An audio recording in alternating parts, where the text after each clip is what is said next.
optimal minimal. At this altitude, I can run flat out for a half mile before my hands start shaking. Can I ask you a personal question? Now would seem an appropriate time. What if I did the opposite? I'm a cybernetic organism, living tissue over a metal endoskeleton. Ferris Show. This episode is brought to you by Nulo Pet Food, an independently owned company out of Austin, Texas that delivers the very best pet nutrition with high meat, low carb recipes for dogs and cats. I am super stoked about this sponsor. I had no idea they were based in Austin, but I found Nulo through a number of friends of mine and veterinarians. It's what I feed my own dog, Molly. And when I switched Molly over to Nulo, that's Nulo, a couple of years ago, it not only made an immediate difference in the way she looked, her coat, for instance, is much softer and much shinier. I could also tell it made a huge difference in how she felt and performed day to day. So I have Nulo all over the place. There's a bag of Nulo about 30 feet away from me in the office where I sometimes feed Molly when she comes here. I have Nulo at home. I have Nulo in gallon-size bags for travel. Nulo is always with me and Molly. She loves how it tastes because Nulo Pet Food has a lot of meat in it, and I can't really imagine feeding her anything else at this point. If you have a pup and you've been thinking about upgrading their food quality in 2020, check out nulo.com/Tim. That's nulo.com/Tim to see some of Molly's favorite products. By using the promo code TIM, T-I-M, you'll also get 50% off any trial size bag on their site. So, two things to remember: nulo.com/Tim and then promo code TIM. As good pet parents, it's up to us, it's up to you, doggy parents, cat parents, to get the nutrition piece right for them. So check out nulo.com/Tim and commit to feeding your pets better food this year. They'll love you for it and you'll love what it does for them. So one more time, that's nulo.com/Tim. This episode is brought to you by AG1, the daily foundational nutritional supplement that supports whole body health. I do get asked a lot what I would take if I could only take one supplement. And the true answer is invariably AG1. It simply covers a ton of bases. I usually drink it in the mornings and frequently take their travel packs with me on the road. So what is AG1? AG1 is a science-driven formulation of vitamins, probiotics, and whole food sourced nutrients. In a single scoop, AG1 gives you support for the brain, gut, and immune system. So take ownership of your health and try AG1 today. You will get a free 1-year supply of vitamin D and 5 free AG1 travel packs with your first subscription purchase. So learn more, check it out. Go to drinkag1.com/Tim. That's drinkag1, the number 1, drinkag1.com/Tim. Last time, drinkag1.com/Tim. Check it out. This episode is brought to you by Inktel, and I've used them personally. Ever since I wrote the 4-Hour Workweek, I've been asked over and over again how I choose to delegate tasks, how I do 80-20 analysis, and so on. At the root of many of those decisions is a simple question, actually 2 questions. Number 1, how can I invest money to improve my quality of life? I use that in investing as well. The second, how can I spend a little money or moderate money to save significant time? Inktel is one of those investments. They're a turnkey solution for all of your imaginable customer care needs. I used Inktel during the launch of the 4-Hour Body, which was very, very involved, and they provided 24/7 customer service for my Land Rush campaign because it was critical for me to take care of every person who purchased my books and participated. This allowed me to focus on the things that I am better at, my strengths, like the marketing plan that we'd worked on for 6 months, implementing that. Inktel trains their experienced customer service reps to know your business and your products inside and out and make your customers raving fans. They answer more than 1 million customer service requests every year, and they can do so across all platforms, including email, phone, social media, text, even chat. Leaving your customers with poor service or just mediocre service, which, by the way, in a competitive pool is a huge liability. Long wait times or unanswered messages carries a massive cost and risk to your business. Inktel removes the logistics and headaches of this type of communication, allowing you to focus on your strengths and grow your business. it can be a real competitive advantage. And I see many, many e-commerce companies and tech companies thinking of customer service as a good enough checkbox or an afterthought. And just like Airbnb used design in innovative ways to be a competitor and to win, you can do the same thing with customer service. So as a listener of this podcast, you can get up to $10,000 off. That's a big discount. $10,000 off your startup fees and costs by visiting inktel.com/Tim. So check it out. For more info, go to inktel.com, inktel.com/Tim. Hello, ladies and germs. This is your host, Tim Ferriss. Welcome to another episode of The Tim Ferriss Show. I'm super excited to introduce this interview. I've been wanting to meet today's guest, Richard Turner, for at least 2 years now. And I really expect that he will blow your mind for a bunch of reasons. I first came across Richard Turner, richardturner52.com. You can find him, YouTube/richardturner52, in the documentary Dealt, D-E-A-L-T, directed by Luke Coram. I can't remember the last time, well, I suppose I can. In this case, it was this documentary, but I can't remember the last time prior to that I'd finished a documentary only while the credits are still rolling, wanting to watch it immediately again. I also can't remember a doc that made me quite as emotional as Dealt did, pushing me from laughter to tears. It has 95% on Rotten Tomatoes, won the Audience Choice Award at the South by Southwest Film Festival, yada, yada, yada. Everyone should watch it. But let's get to my guest. So who is Richard Turner? Richard is regarded as the best card mechanic, we'll explain what that means, and among the best close-up or up-close magicians in the world. He's entertained millions of people, including notables like Johnny Carson, Bob Hope, Secretary of State Colin Powell, actor Brad Pitt, sports legend Muhammad Ali, and many, many more. Richard has received all sorts of accolades, won all sorts of awards, including the Close-Up Magician of the Year award, which is the magic industry's equivalent of the Oscar. His skill with a deck of cards is just, one could argue, unparalleled. Really just incredible. People consider it greatness, grace. It is hard to even comprehend. He's been featured on all sorts of television shows around the world, including a performance on Penn and Teller Fool Us, in which Penn Jillette, also a recent guest on this podcast, admitted, quote, Richard Turner is one of the finest sleight of hand artists who has ever lived. He fooled us with every single move he did, end quote. Richard is also a 6th-degree black belt, and we'll get into all of that and more on the podcast in the conversation you're about to hear. One very quick and important note. Towards the end of the interview, you will hear Richard performing card tricks, and he walks through it and talks about things as he does it, so you can get a lot just with the audio, but he did all of this in front of me and absolutely blew my mind. I highly recommend checking out the video that we captured on YouTube, as we made sure to get multiple angles for this episode. You can find that at youtube.com/Tim Ferriss, 2 R's and 2 S's. And not to sound like a mullet-wearing Long Island boy, which I have been, but this footage is simply fucking amazing. It's incredible. In part because of something I didn't mention, and that is that Richard is completely blind. So, you're in for a ride, my friends. So without further ado, please enjoy my wide-ranging conversation with Richard Turner and the video, which you can find at youtube.com/Tim Ferriss.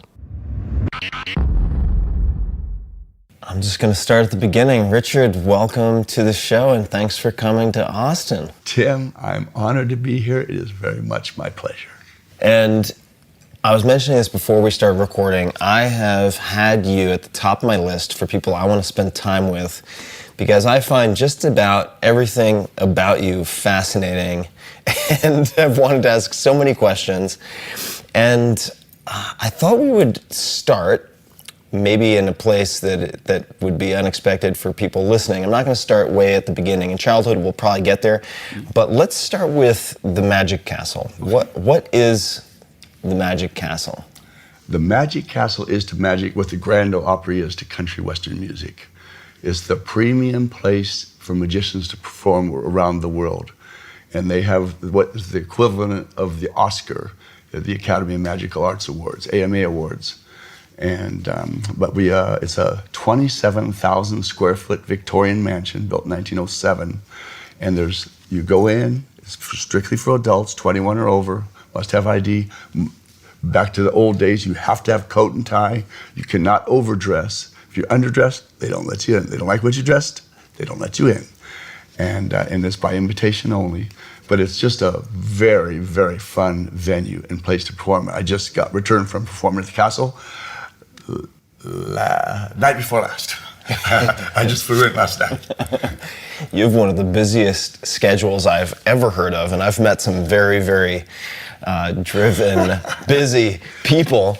The Magic Castle has been this vision in my head, or it was, I should say, for many years, and I had the opportunity to go there for the first time just last year with a member, and it just blew my mind to see the variety of skill and the level of skill in the various rooms, because there are these different rooms for different performers and different types of performances.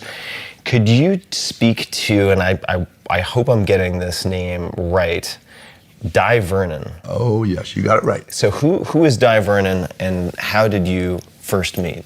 Well, Di Vernon, first of all, was born in 1894.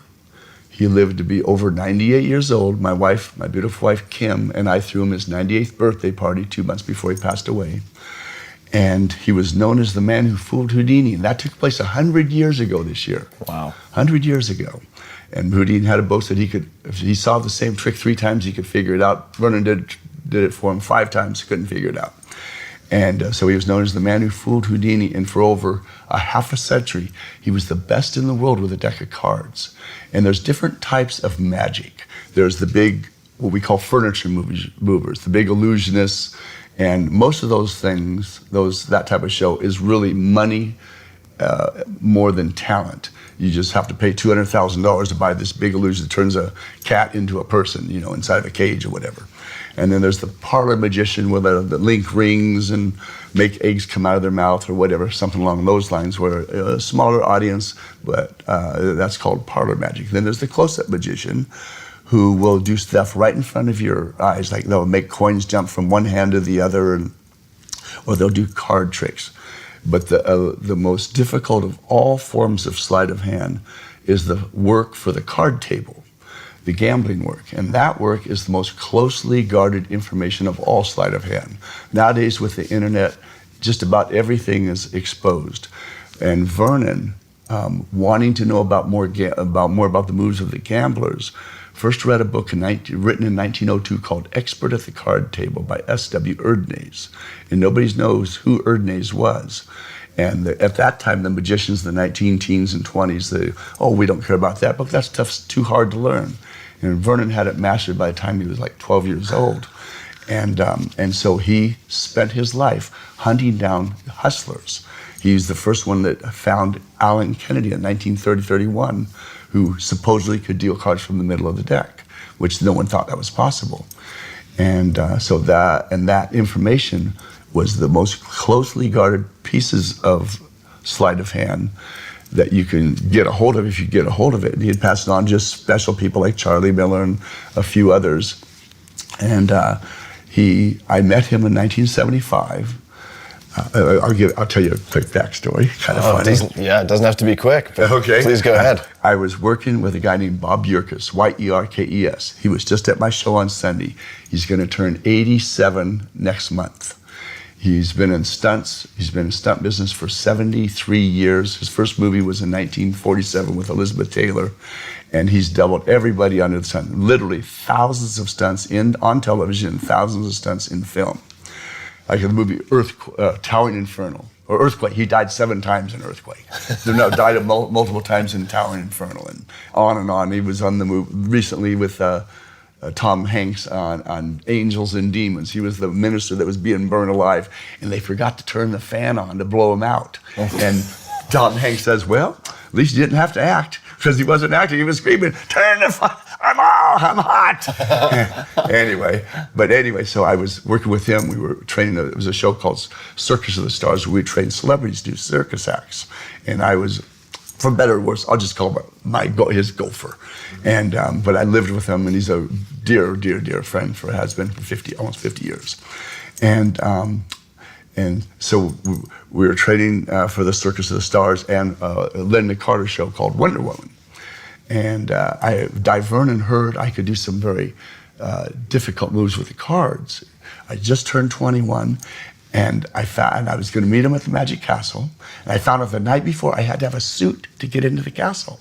At that time, I couldn't afford a suit. I didn't have a suit.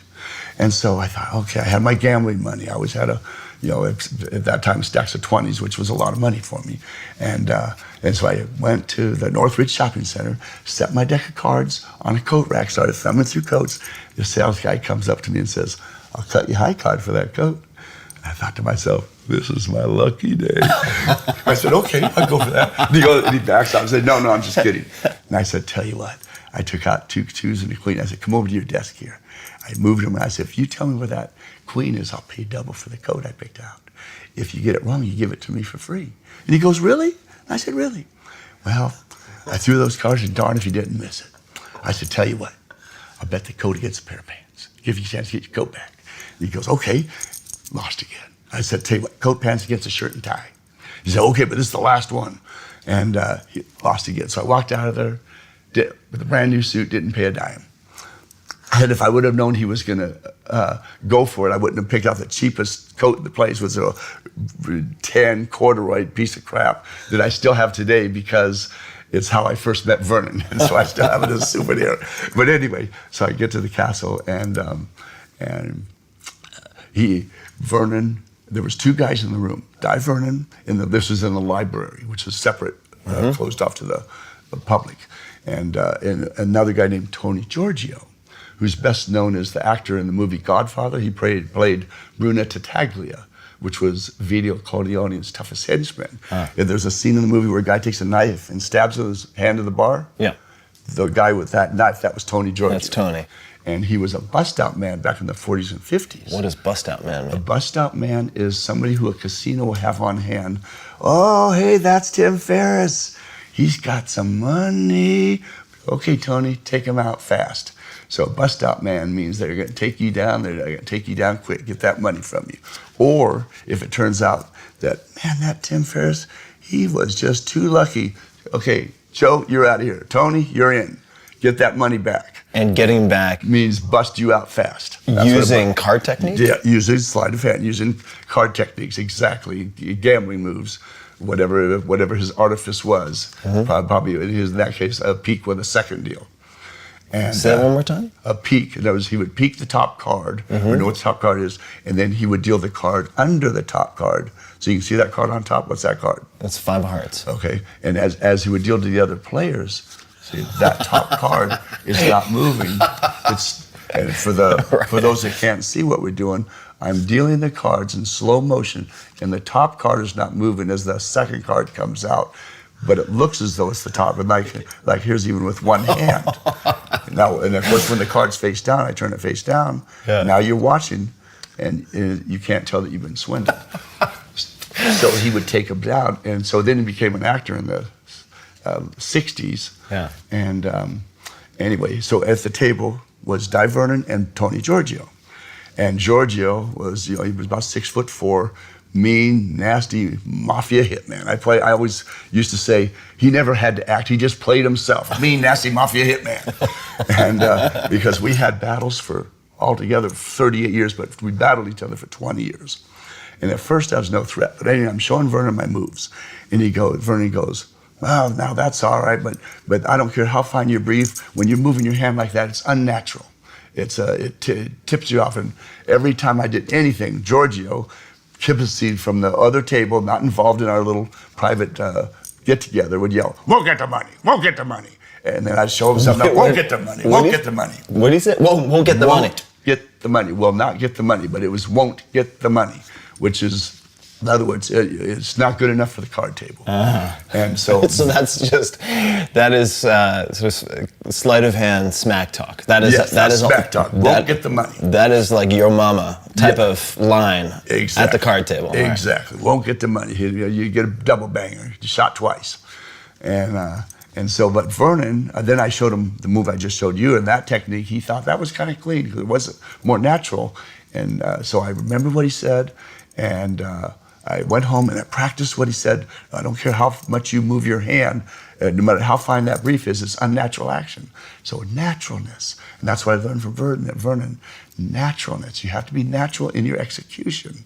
And so I practiced it. And the next time he saw me, he goes, "Now that's better." And he took a liking to me because he would see that I would put in.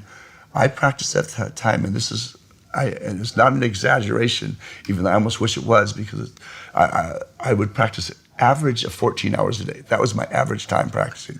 But sometimes it might be only 10 hours because I spent extra time in the gym because I was training for some kind of a fight. Or other days I got up at 6 in the morning, went to bed at 3, and I may have practiced 20 hours that day. But my average practice time was 14 hours. And that was sustained for 26 years, 7 days a week. And Vernon saw this obsession in me, and so he took me on as a student protege.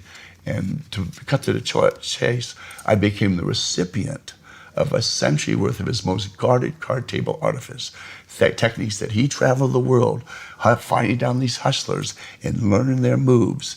And I still have things today that only he and I know, and I've created things today that only he and I know, and he's not telling anybody. I think it was Benjamin Franklin said, 3 people can have a secret, but you have to kill 2 of them. So, if we talk about your practice, because your practice and work ethic, it struck me when I first saw Dealt. It struck me as I've done homework in preparation for this meeting. What makes good practice? Because there are people who practice a lot, they put in a lot of hours, but their skills don't improve or improve much. So what makes good practice for you? Very, very, very good question, Tim. First of all, I say practice does not make perfect. Do they say practice makes perfect? No, practice does not make perfect. Perfect practice makes perfect. Right. You can practice something wrong when you're done, it's perfectly wrong. And I see it in my industry all the time. They'll practice a second deal in some awkward fashion where the most common one is a strike second, and I'll give a visual clue picture. The card is turned face up on the deck. They'll hold, first of all, usually they hold the deck in real tight, what's called a mechanic's grip, or a real deep grip, and I'll lighten up the grip a little bit. And then when they go to take the card, they'll bypass the card they're taking so they can hit the second card and deal it out. And this is the standard second deal that you'll see people do, but it has all kinds of tells. It has a lot of tells. First of all, you're pushing the top card over to receive it with the other hand. So why is the right thumb bypassing the left thumb? And this because so they has exposure of the top of the deck where that second card is to get a hold of it. That is a totally unnatural action, but you'll see it all the time. And then you don't have a dead deck. One of Vernon's students and who became a peer of Vernon's was a guy named Charlie Miller, who I had the privilege of spending time with. And they grew up all through the 30s, 40s, 50s, 60s, 70s, 80s. And Miller talks about a dead deck. When you're dealing the top card, everything below it, there's no movement. And so if there's movement being made, when you're taking the second card out and the top card is going back, you don't have a dead deck. You have movement of 2 different movements. The second card coming out, the top card going back. Now watch my second deal.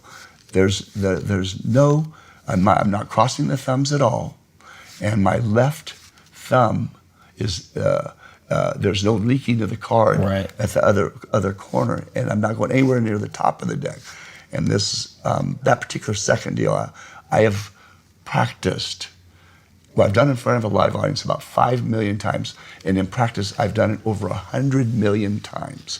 That one move, and I proclaim, or I say that it's probably the most difficult move in all of sleight of hand, because there's only 2-3 other people that are getting it down, and one guy's been working on it after he watched my videos for 30 years now, but it just takes a long time. But anyway, get off track. Practice does not make perfect. Perfect practice makes perfect. Same thing in the martial arts. You throw a side kick. The people that swoop the kick up, as they go. You lift it and you shoot it in like a blade. Like a piston. You practice it wrong. You sit there practicing it. When you're done, it's not wrong. It's perfectly wrong. Yeah. Okay. And then there's another thing I like to say. Discipline breeds discipline. They say, how do you put in time? And when I'm telling people when they want to train or something, I say, the more you do something, the more you can do of it. Discipline breeds discipline. You do something, and then the more you're able to do it, and the better you do it. And then they say, well, I just can't run a marathon. I say, don't run a marathon. Right now, I want you to just walk down the distance of 2 houses and walk back. Make it so easy, you can't talk yourself out of it. Right. The next day, walk the distance of 3 houses, come back. Then the next day, jog down the distance and come back. And then eventually, your body starts adapting to the habit, and those endorphins start getting released. And then after a certain period of time, it's like, will you get back in the house? Does it have to be a marathon? You know, so discipline breeds discipline. I love that. Perfect practice makes perfect. So let's talk about your physical practice, the training. And I have so many notes here in front of me. It's an embarrassment of riches. As I have written down here, CBS producer David Rubin. Turner's life story is too incredible for fiction, and there's a lot to that statement we'll get back to. You mentioned the stunt work. You've flown on a trapeze, tightrope walks. You have High falls. Yeah, high falls. You've done Cliff diving. You've done an incredible amount of physical cultivation, and I have a line here. So on March 5th of this year, you will have not missed a workout in 49 years. True. All right. Why is training important to you? Why would you go to the trouble, as I have down here? In the 70s, there were no gyms when you were on tour, so you traveled with a wooden briefcase with 120 pounds of weights inside. Sounds like a workout in and of itself. Why is it so important to you? Well, part of it is when I was growing up, I was always the second smallest or second smallest in my class. Mm-hmm. And I would get beat up, or I'd get pushed around. And that we watched, and then we haven't really got off on this point yet. Yeah. At 9 years old, I started losing my sight. Right. My sister Lori, who I call my genius sister because she's brilliant, and we both got scarlet fever. I was 9, 1963, she was 5. And that caused, for me, within a matter of moments, I'm 4th grade watching this chalkboard, and all of a sudden, it just went blurred. It was like someone took the chalkboard and smeared the chalk. It was that sudden. It was that sudden. And the same thing with my sister. 1 minute, she went from full sight to legally blind. And so now we were forced in 2nd, 3rd, and 4th grade to watch a movie called Lord of the Flies. Mm. And I, to this day, don't know why they made kids watch a horrifying movie like that. And what it was about was a group of kids stranded on an island, and a group of boys. They were all like between probably 8 to 12 years old, somewhere in that age frame. And there was one boy called Piggy, mm-hmm. and he was a chubby boy, and he had to wear glasses, and he had asthma. And they found out that they could use his glasses to make a fire. And because he was chubby, they called him Piggy. And so he was picked around, and he had asthma. And then when at 10 years old, I found out that I had asthma. All of a sudden, I'm just deathly sick because we were very poor. Our house literally was a structure sat on a ditch, about a 6-foot ditch. And my dad poured concrete down in that ditch to make my bedroom. And during the winter, my bed would have 4, 5, 6 inches of water under it, which means molds, and I was definitely allergic to molds, and I would just get extremely ill. And so now I'm blind, had asthma, and I was skinny. He was chubby. Piggy was blind asthma, and he was chubby. And so I thought, I don't want to be a piggy. I don't want to be a coward. And I was afraid I was going to be a coward because I was afraid. And I was afraid of getting beat up. And I was afraid when I'm walking down the street, a guy named Leland, picks a fight with me, and I get hurt. Doug Ferguson beat me up, and others anyway, so I didn't want that. And then there was another show that affected what kind of caused me to go off the charts the other direction, was called Lost in Space. Mm-hmm. And there was a little boy on there, Billy Mummy, played Will Robinson.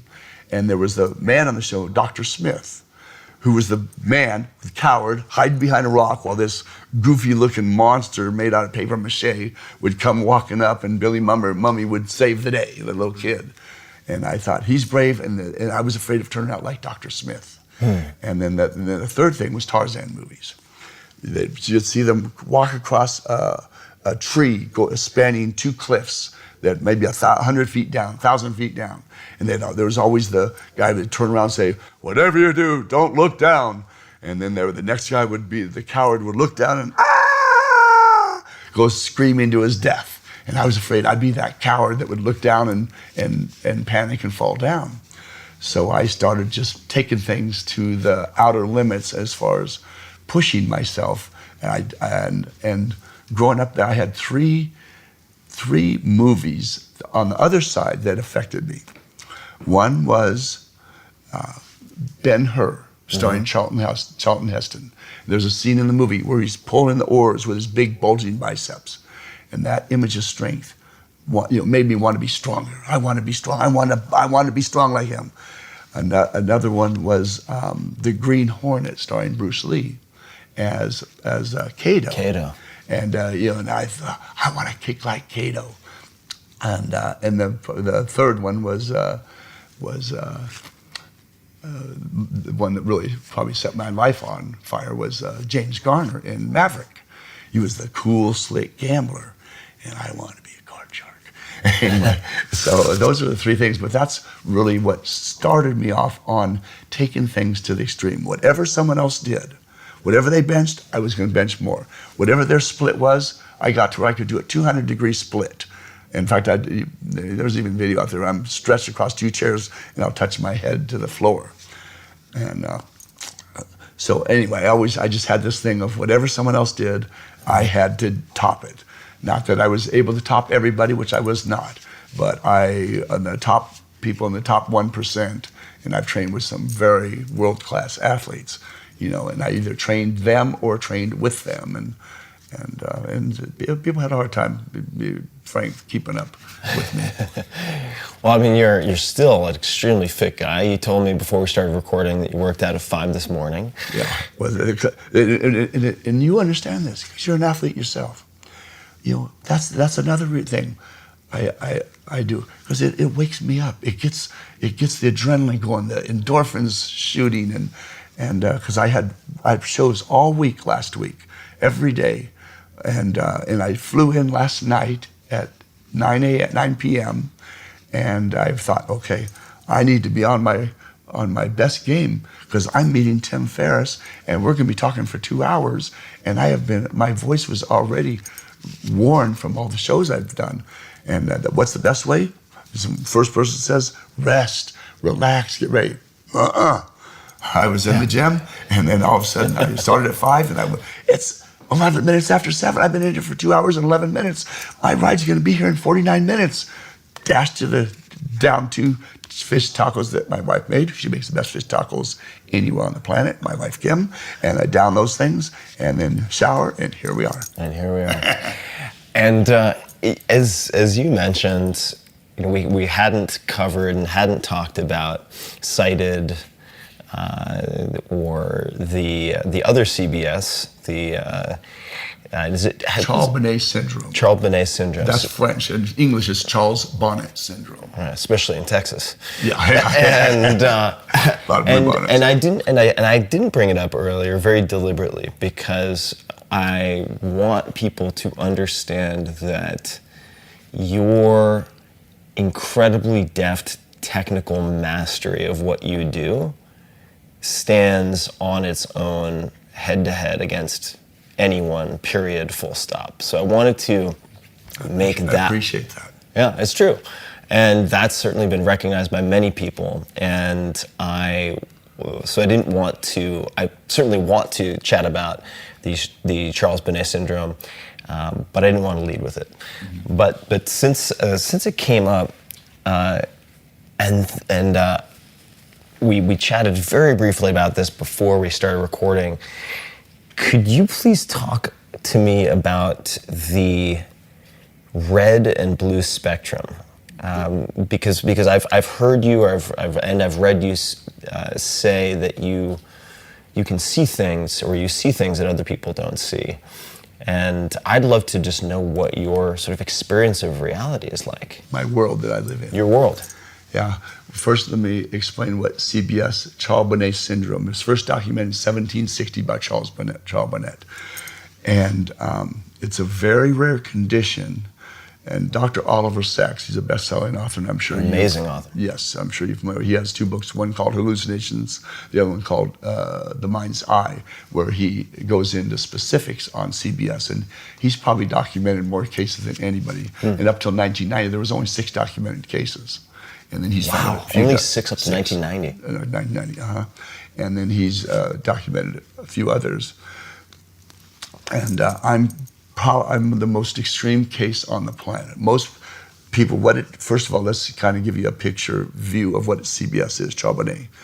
And that's where you see a person that's blind and should see nothing will see sporadic colors or splatters or pieces of images or just some visual things, almost like hallucinations. Right.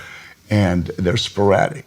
In my case, it's 100% 24/7, and it's not just part of my vision. I see a 160-degree kaleidoscope of beautiful, vivid colors, patterns, shapes, every subconscious image you could imagine. And I don't see them in the back of the brain like when you're dreaming or imagining. I look at them, I see them in front of me, I see them in external space, just like you're seeing me in external space. They're like an object that you perceive. There's something, I'm looking at it. Right now I'm in the blue spectrum. And to explain the difference between blue and red, I have a neuroscientist that was doing some interviewing me for some projects and stuff. And he said the red spectrum, which is more geometric shapes, everything is, first of all, there's a grid. It's usually a grid like layers of bricks, and they're always perfectly aligned, and they're perfect rectangle bricks laid out just like a brick This building. is in the red or in This both? is the red. This is the red. Okay. And then it's always maroon, which is my favorite color, one of my favorite colors in the red spectrum. So the brick, what would be the gray mortar, is actually maroon. And then the red bricks, and in those bricks are every geometric shape, circles, squares, triangles, stars, just every geometric shape you can imagine. And in those shapes will be every subconscious image that's floating around in my brain. Okay, that's the red spectrum. He said if I remember, that's the lower part of the brain. And then the blue spectrum, which is, I call it the right brain, the analytical. The other is the blue spectrum, which is very artistic. There's no it's totally random. If you picture, I call it like breaststrokes. I like breaststrokes. Yeah. Well, but there's only 2 breasts that I'm allowed to stroke. And they belong to Kim. Okay. And I don't want any slaps from you. Okay. So all good. Brush strokes is strokes. Yeah. I guess you can see where my mind is right now. I just got in a week away from my beautiful wife. Okay. So I did to get brush strokes. It's okay. I've been making Freudian slips all week. The more Freudian, the better it is. So in the blue, you have these brush strokes. Brush strokes, and then royal blue to turquoise blue to sky blue to emerald green to lime green, all the way down that spectrum. And they're just random strokes, and then floating around is, like I said, every subconscious image you can imagine. And just picture yourself underwater in a pool with the light coming in and the light spectrum breaking down like a prism. Right. Breaks down the light spectrum. So all these colors just floating around, and all the images are 2-dimensional, but they're layered 3-dimensionally. If you can picture that. So they're like panes of glass. Yes, it just back and forth, depth, forward, and the thing about it is I can take any particular image, and I won't get slapped, but she might go again. Like I can take a picture of an image of my beautiful wife in her bikini, and I can take it, zoom it in, rotate it, or where I use it most is if I'm designing designed and built my own homes, or like a patio deck. And my wife Kim will tell you, I'm sitting in my chair and I'm watching in full 3 dimension, like virtual reality. I basically live in virtual reality. And so my spectrum is my own computer. So I wanted to design a deck, and I built this 3-level deck, and I would say, okay, I need 4x12s posted out, 4x12 across there, and then up 2x6s. They'll anchor in there, and you'll watch me looking back and forth, engineering this giant project with 1,000 cuts. It was 3 levels, stairway, hanging swings, built-in flower beds, and without a single piece of paper. Then I'd tell my dad, okay, he was my cutter. I said, this board has to be 192 1/4 inches. And my dad is a genius. My dad was he was one of my role models.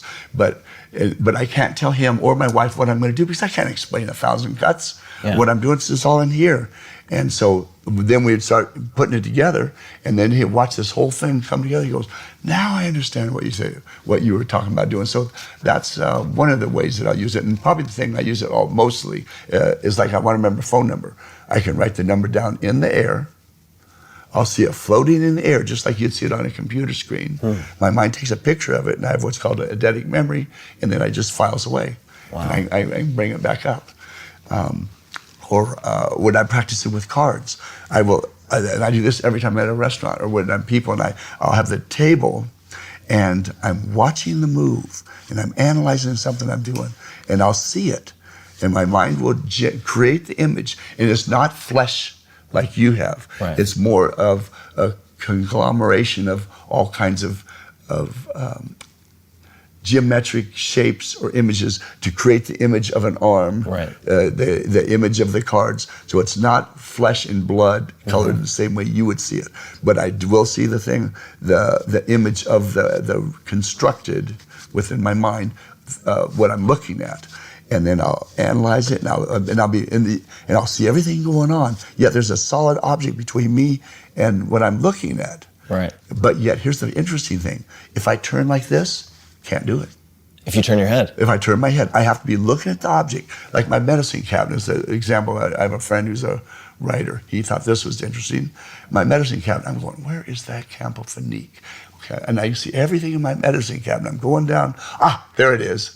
And I'm seeing everything, yet the door's closed. Right. Okay. But now if I turn like this way, I have to see it in my mind. I can't see it in front of me. Oh wow. Isn't that kind of interesting? That's fascinating. But anyway, so I consider it a real blessing that I have this strange condition, and because I use it all the time. Yeah. And like I said, I consider myself very, very blessed, and within seconds, I can shake someone's hand, and usually I can tell their height, weight, characteristics about them, and my mind will create an image of what I think they look like. And sometimes I'm totally out in left field, but it'll create my own impression of that person. And then when they're talking, I will see some strange-looking conglomeration, mouth moving, even though it's not necessarily flesh-colored, or flesh-looking or human-looking. But it's a representation. But it's a representation, of movement and motion. Well, if you think about it, also, for those people who are sighted, I mean, what they are perceiving, they consider reality, but they have their own lens, you have your own lens, and they're both representations in a way, if that makes sense.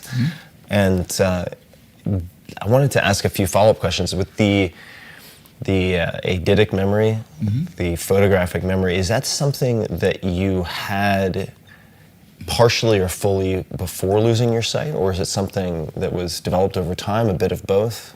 It was something I had beforehand. I remember when I was 5 years old in kindergarten, and we were finger painting class. And I had a picture of a National Geographic image that I saw of a seascape.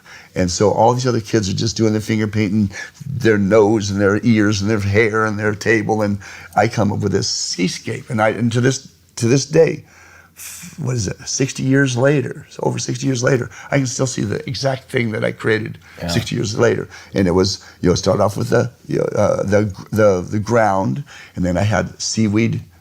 No, sorry, I touched your deck. I forgive you. Okay. And seaweed going up, and there would be, in this corner I had a jellyfish with the things coming down, and a shark in the middle, and just different things that I replicated from an image I saw in a National Geographic book. And so from the ages 5, 6, 7, 8, I was the best artist in the school. And I could, like I said, see a picture and I could pretty much replicate it. And then the problem, and then when I, 9 and I had scarlet fever, then I started losing that ability to paint and draw. That must have been really difficult, I would imagine. I mean, how? That was very difficult, and that was probably where some rebellion took place. I was shipped off to a special school where they had what was called a VH room back then, visually handicapped. And now you say visually impaired, politically much more polite than visually handicapped. And I hated the word handicapped, and I despised the word blind when I was, had to go to the school. And my sister Lori, she only went there 1 year, and she rebelled so much. She said, "Put me back in regular school." She refused to continue to go.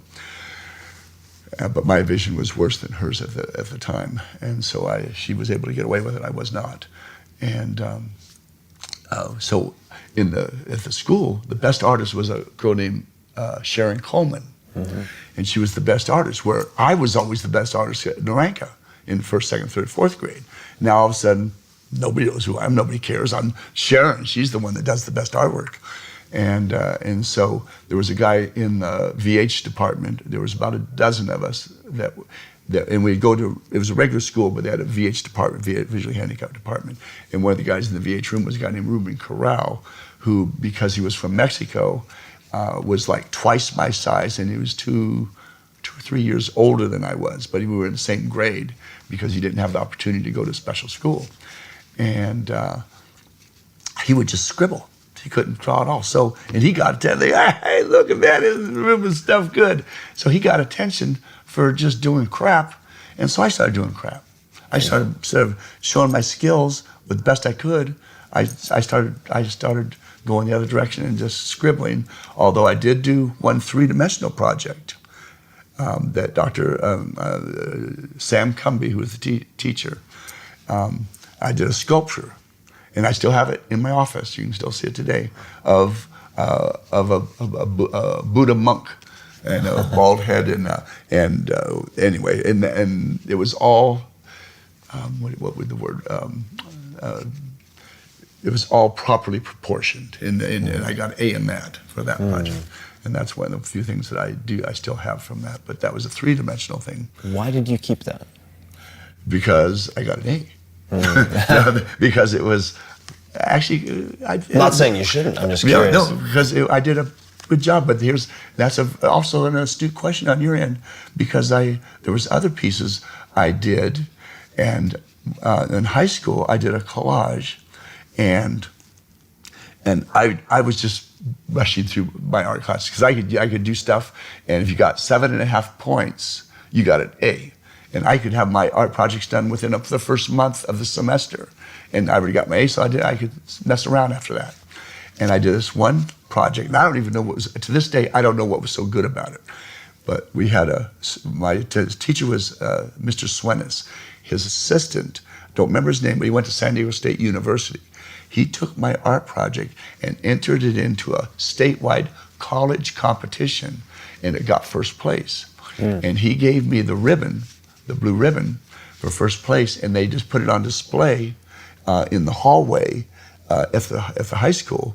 On these those sliders with the locked doors, the locked windows, and then when I said, "Oh, can I get my art project back?" and they went there, and it was gone.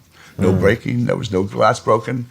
So we figured the student that claimed it to be his, that entered it, obviously went off with it. But other projects after that, I'd get my A, build my project, especially the three-dimensional ones I was good at, and then I would purposely sabotage them, because you fire them in a kiln. Yeah. And if you have something that has air in it, it's completely sealed, it'll blow up. So I'd make my project, get my grade on it, and then when I'd have it fired, I'd purposely put in either a ball of clay with a hole in it, right, with sealed air in it, or build something in it, so when it was fired, it'd blow up. Why did you do that? Because I was angry that I lost. I was losing my vision and losing my ability to paint and draw, and so this was just one of the ways I was being ornery and just rebelling against my loss. So I would love to ask you about, and this is from the very first moment that I saw the documentary, I've wanted to ask you about anger and rage, because one of my first thoughts upon watching the documentary, which was very emotional for me, to be honest, was that any woman who ever dates me should have to watch this movie, because it'll give her a better understanding of how consumed, for different reasons, but consumed I was by anger, or driven by it at the very least. How did you relate to anger, or what purpose did it serve for you then, and how do you relate to it now? And that's a big question, so you can break it up into any segments. Yeah, at the time, I try to just describe how I dealt with some of my anger, and that was self-destructive. And I got into other self-destructive behavior, and it was the late 60s, beginning 70s, and so for about 3 years, drugs was a part of that as an act of rebellion. And purposely not trying to do my best. The only thing I worked at was cards, and I would play cards with people, and I would take their money. and my drug dealing partner named Doug Ferguson, who died from hepatitis from dirty needles, and he would have me play cards against other drug dealers to cheat them or trick them out of their money, and that's how we supported ourselves, and we made our money to buy and sell. Right. And so that was kind of, actually that was kind of the only power that I had. The rest of the time I was laughed at, and there would be times where we would be doing something, drugs, and then when I'd come out of a stupor or blur, they'd be laughing at me, and they were at first they were the only people that accepted me, because I was. This is the drug dealing crowd. The drug crowd accepted. They don't. We don't care if you can't see. Come on over. And where the regular students were more discriminating towards some of us in the VH rooms, and so the drug people, they didn't care. But then when it got right down to it, I was more of a tool of amusement for them. Mm-hmm. And then I met a guy, and now we get off on another little tangent here. It was a verse in the Bible said God created us in His image, and that always fascinated me, in His image. And so I thought, okay, I'm in the image of God. What did God take dirt and made a person? God took dirt, made an eyeball. God took dirt and made a brain. God took dirt and made a bird. And I remember watching an episode of Kung Fu, and they said, "Who will teach me about the universe? The universe will teach you." And I thought, well, that's like saying the wall will teach me, but who built the wall? The wall, who built the Statue of Liberty? It wasn't the Statue of Liberty, didn't build the Statue of Liberty. So then I started thinking, me in the image of God. Okay, God created a bird. Man took dirt and created a jet. Mm-hmm. God took dirt, made eye. We took dirt and made a camera. They're staring at us all over the place. Mm-hmm. God took dirt and made a brain. We took dirt and made a computer. What's the chip in a fuse? Based sand, dirt. Just about everything in this room, in one fashion or another, came from dirt. Mm-hmm. And so I thought, okay, that means I can create. Mm-hmm. And so I went another direction. I got heavily into the martial arts, started in March 5th, 1971, and my karate instructor was a man named John Murphy. May I pause you for 1 second? So what precipitated that 90-degree turn or that 180? Was there a conversation or a particular day or what catalyzed? What catalyzed that turn was I was with some friends, and they wanted to watch a movie called Fantastic Voyage, which was a movie about shrinking down a ship, a submarine, and then setting it into a guy's body to go into his heart to try to fix it, okay? And they said, hey, the Fantastic Voyage is on. Let's get some angel dust and watch the movie. And then and so I realized, I gotta stop this. And there was something out there saying, you need to stop it or you're gonna end up dead like Billy McComb. And I had a dozen friends who've now OD'd and were dead. And I thought, if I don't stop this, I'm gonna be next. And I realized I need some help. Anyway, so I went to these people at this park, Wales Park, and I asked them if they had any angel dust. They said, we have something better. I said, what's that? They said, a relation with the creator of everything you see. I said, you mind if I sit down and tell me what you know? And they're the ones that told me that we're not here by accident, we're here by design, and that there is a creator. And so it was at that moment that I said I was going to change my direction. Turn around. And then you mentioned the martial arts and John Murphy. Every moment of my life is like a video I can watch and pin in on any exact image or moment. And that was February 13th, 71. 3 weeks later, March 5th, my brother, who was 7 years younger than me, he was 9, and he was taking karate. And I wanted to take karate because I was tired. I would get beat up. I'll get off on a little tangent. I entered another art competition when I was 11, and I had to have my nose like 2 inches from the canvas as I painted these 3 vases with proper shadow lights coming in. It got first place.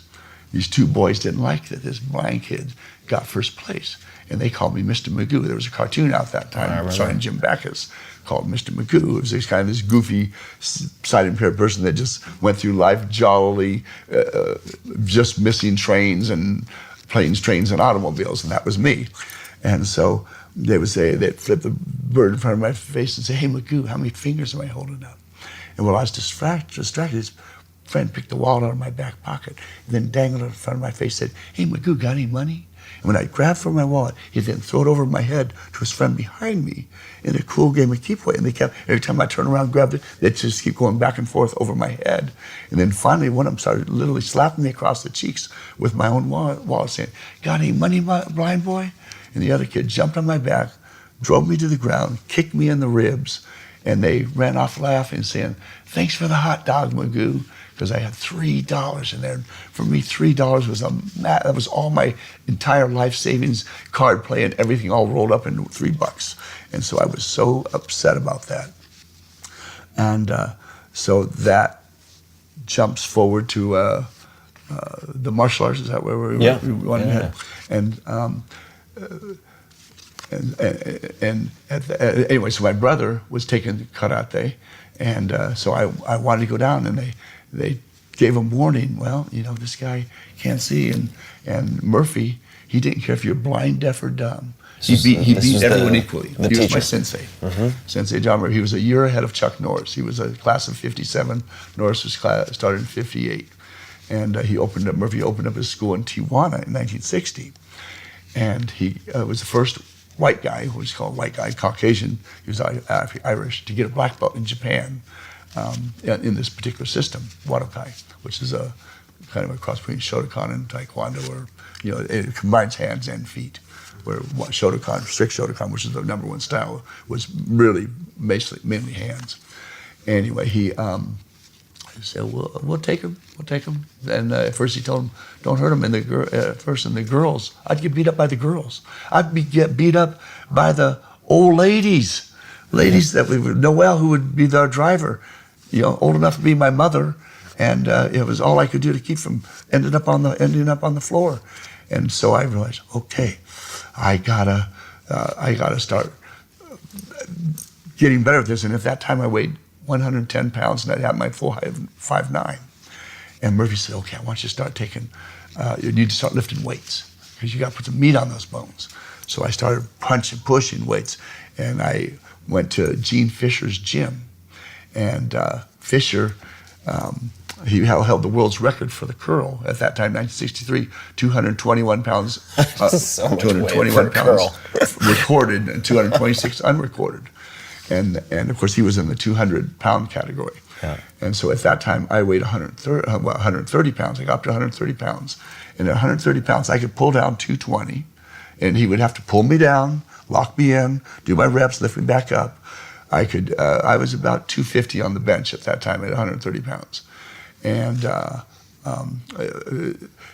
then Murphy would push me to the point where I could do 500 push-ups in 12 minutes, 9 seconds, which is my record, but usually it was 500 push-ups, maybe 15 minutes, which was actually world-class time, the record at the time. I don't think I could do 500 push-ups in 15 days. Yeah, I know that is a bluff on your end. Everybody out there that just listened to Tim say that, Tim is an athlete. Tim is probably just as crazy as I am. He's being modest right now. I'm just telling you, because he doesn't want to speak for himself. Listen to what I'm saying, everybody. Tim, I felt Tim out when we first got together. And I mean that in a nice way. I checked those forearms, his forearms. Popeye, I know jealous. Popeye, you're jealous. Olive oil, he's over here. So 500 push-ups, thank you for saying that. Yeah, but average would be 15. Earning the 20 that I slipped you earlier before we recorded. recorded. The world record at the time was 1900 an hour. So I was world-class time, 15 in 1 quarter of the time, 1/4 and 1/4 of the time. So it was, and then and that's when I'd travel around with that briefcase with 120 pounds in dumbbells that would be broken apart, put together on the road, do my exercises, and so on. Anyway, so then Murphy says, you need more weight. And so he said, I want you to take vitamins every day. So I started taking vitamins. And he said, protein powders. So for the past 50 years, almost 49 years, every morning I'd throw everything under the sun. I even throw my vitamin tablets in the blend and blend them up with protein powder. And then I came up with the best drink for, if you have 2 choices, burn up or work out like a madman.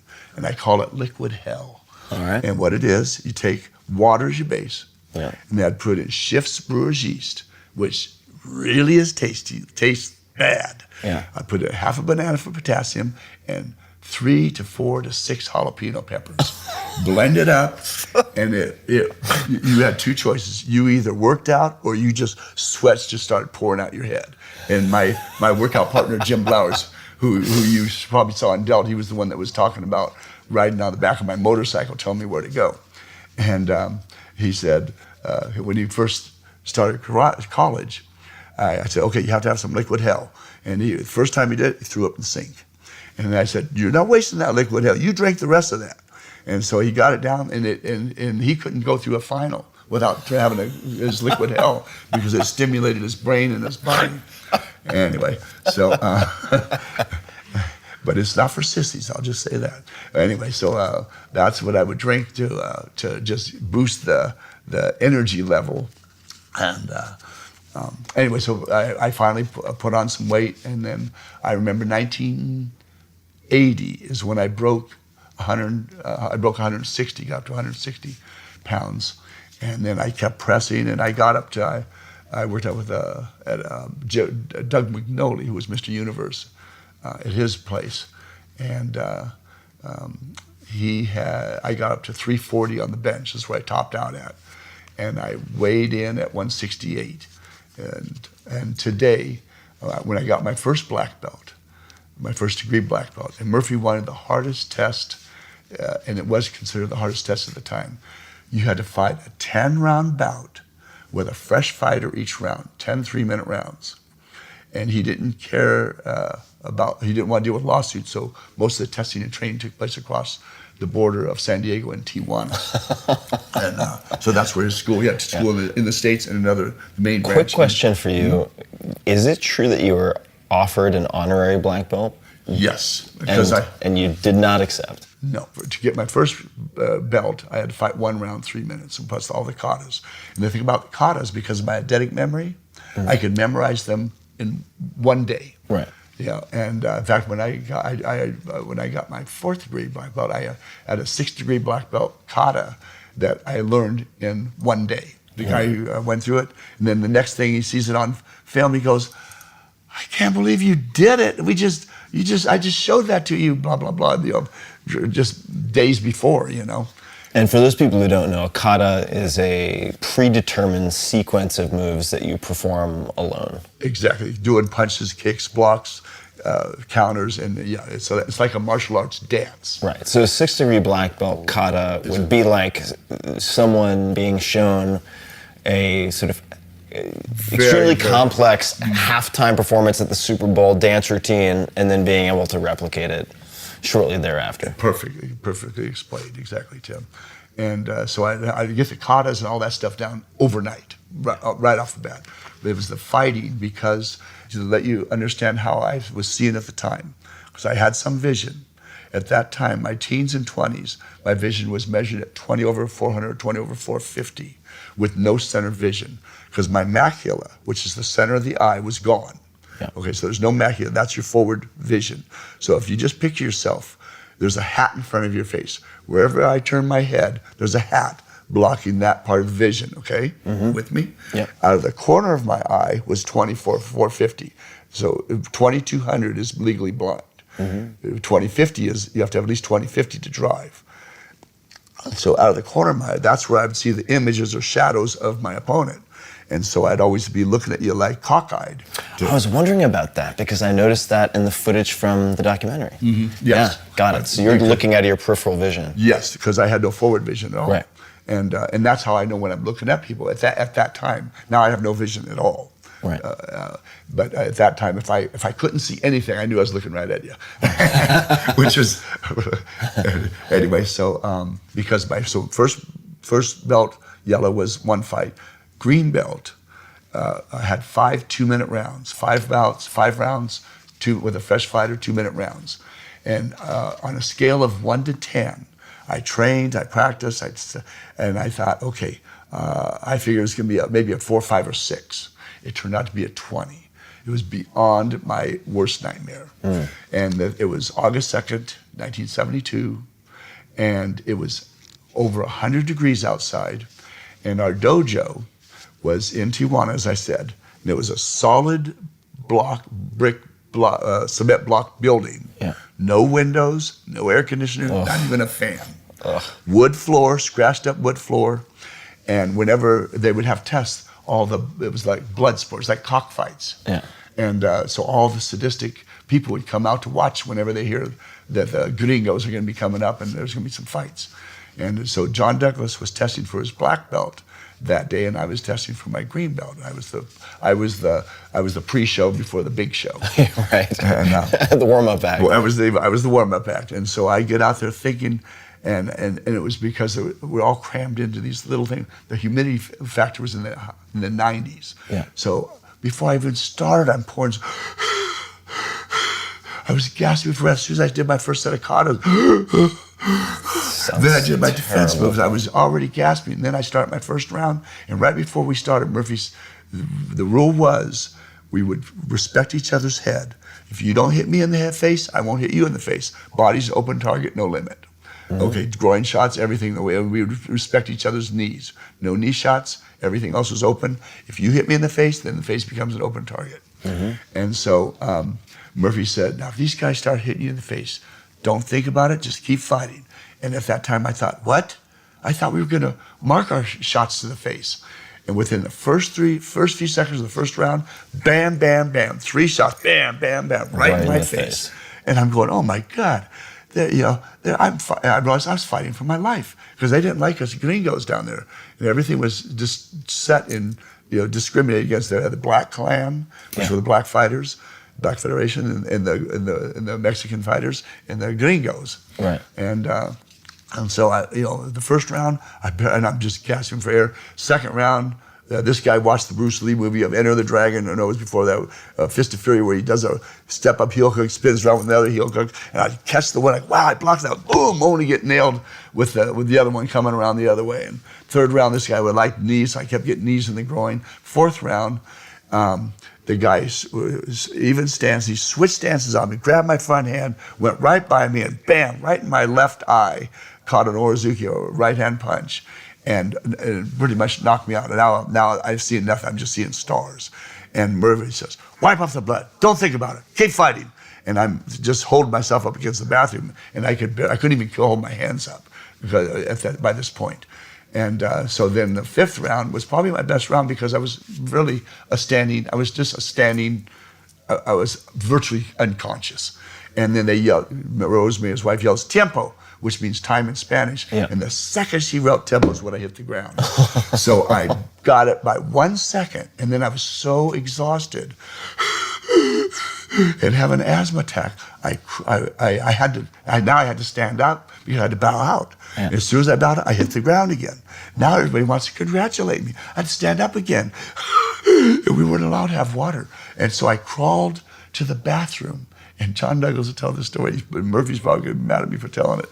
And when he came to, he says, that's not the sink you're drinking out of, Rick. That's the toilet. I was drinking out of a TJ toilet, Tijuana toilet. And I go, I don't care. I was so dazed, and I got gonorrhea. Oh, no. Yeah. But anyway, so that was green belt. So then the brown belt was 10 2-minute rounds. Yeah. And I managed, and then, of course, on that one, I trained like a mad dog because I wasn't going to have that last experience. So I made that, and then from brown to black was such a jump. It took me another 10 years before I was able to take on the 10 fighters. And just to give you a quick rundown of what my workout looked like to prepare for it, I'd warm up with a 4-hour weight workout. Okay? 4 hour? 4 hour. And I would start minimum weight all the way up to maximum weight. And I'd when I would get to the maximum, I'd lift as many times as I could with a few seconds, many times I could. And then I'd slowly off just 5 pounds at a time from 300 pounds, 395, 295, 290, all the way down to where I had just the bar, which was a 45-pound bar. And then I do that with every muscle group. And then I would do 500 kicks on the heavy bag. 10 roundhouse kicks with this leg, 10 with this one, 10, do 100 of that. Then I do 10 side kick with this leg, 10 side kick with this leg, 10 side, another 100, 10 back turn kicks, 10 side, whatever. Step across side kick, but just did 5 different kicks, 500 times. Then my trainer, he would have it would look like a motorcycle seat. It was a bag, and he would hold it and with his hand, and then I would have to do 100 kicks in 3 minutes. And so I was simulating the 3 rounds. So I would just bam, bam, bam, bam, bam, punch, kick, mainly kicking, because that exhausts your oxygen supply faster than punching. That's why in kickboxing matches, they're required to throw a minimum of I think 6 kicks or 8 kicks. And that's because after you start getting tired, you just want to punch. It takes a fraction of the oxygen does to lift these big muscles up in the air.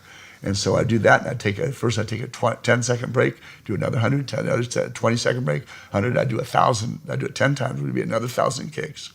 From there, I would do a 5-mile run, and I lived in San Diego, and they had big hills there. And one of the hills was 1.5 miles down, 1.5 miles back up, and when I got to the top, I would sprint the distance of a house, and then run the distance, sprint, run, sprint. And then I would do 10 quarter-mile wind sprints, and then I'd throw up. And then I'd go do my shows, then I'd go perform. I'd perform at night.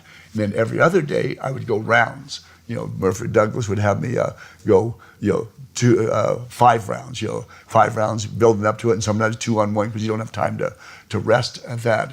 But that was, and I sustained that particular discipline for 8 months. And Douglas said I overtrained.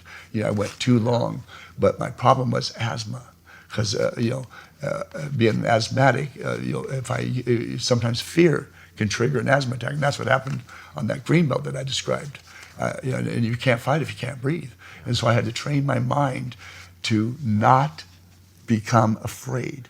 Fear can paralyze. We can be so worried about doing the wrong thing that we do nothing. There's actually an English proverb that says, "A man that's afraid to make a mistake is unlikely to make anything." In other words, totally worthless. Fire the bum. Fear of failure, when left unchecked, can actually lead to the failure we fear. Yeah. And so I just started, like I said, putting myself in positions and conditions to help my mind overcome those effects. And I did things, we just talked about the physical. I did mental things like eating live cockroaches, live grasshoppers. The most absurd things, rotten fish guts that sat in the sun for a week.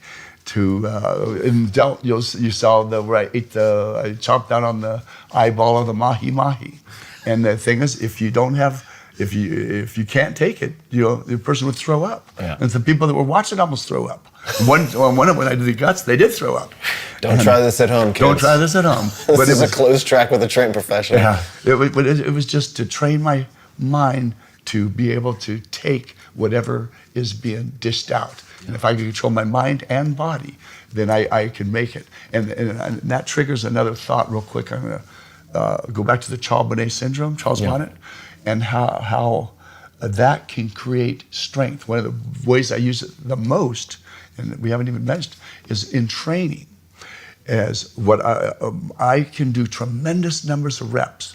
When I took my 4th degree black belt test, I was in my I was 47 or 48. I lifted 222,888 pounds using 3,190 reps. And the 24-year-old, 220-pound black belt who trained alongside me could not do 50% of the number of reps or weight. And that's because I don't get lactic acid buildup, because I would combine the mind with the body. Now you'll see people do this. They'll say, come on, Buddha. They're trying to convince their body to do it. You follow what I'm saying? Yeah. When you combine mind and body together, they're not doing that. And what I would do is when I get to the point of exertion, and I would then transfer, I'd use my CBS, on a bench press. I would see a cable on the bench press. I'd see a cable going up, across of it, across 2 pulleys. On the other end is gorilla-shaped thing, or an Arnold Schwarzenegger and gorilla together, pulling on that thing, pulling that weight up. And I would focus on that image, pulling the weight up. And during that moment, I would no longer feel the stress as my muscles continue to press. And I have the exercises for I have a mental visual exercise I'll use for each exercise, like the quadricep extension. You're in exertion when you're straightening your legs, right? Right. And so what I would see in front of me is a big giant rubber band. When the band is stretched down, when the weights are down, and then the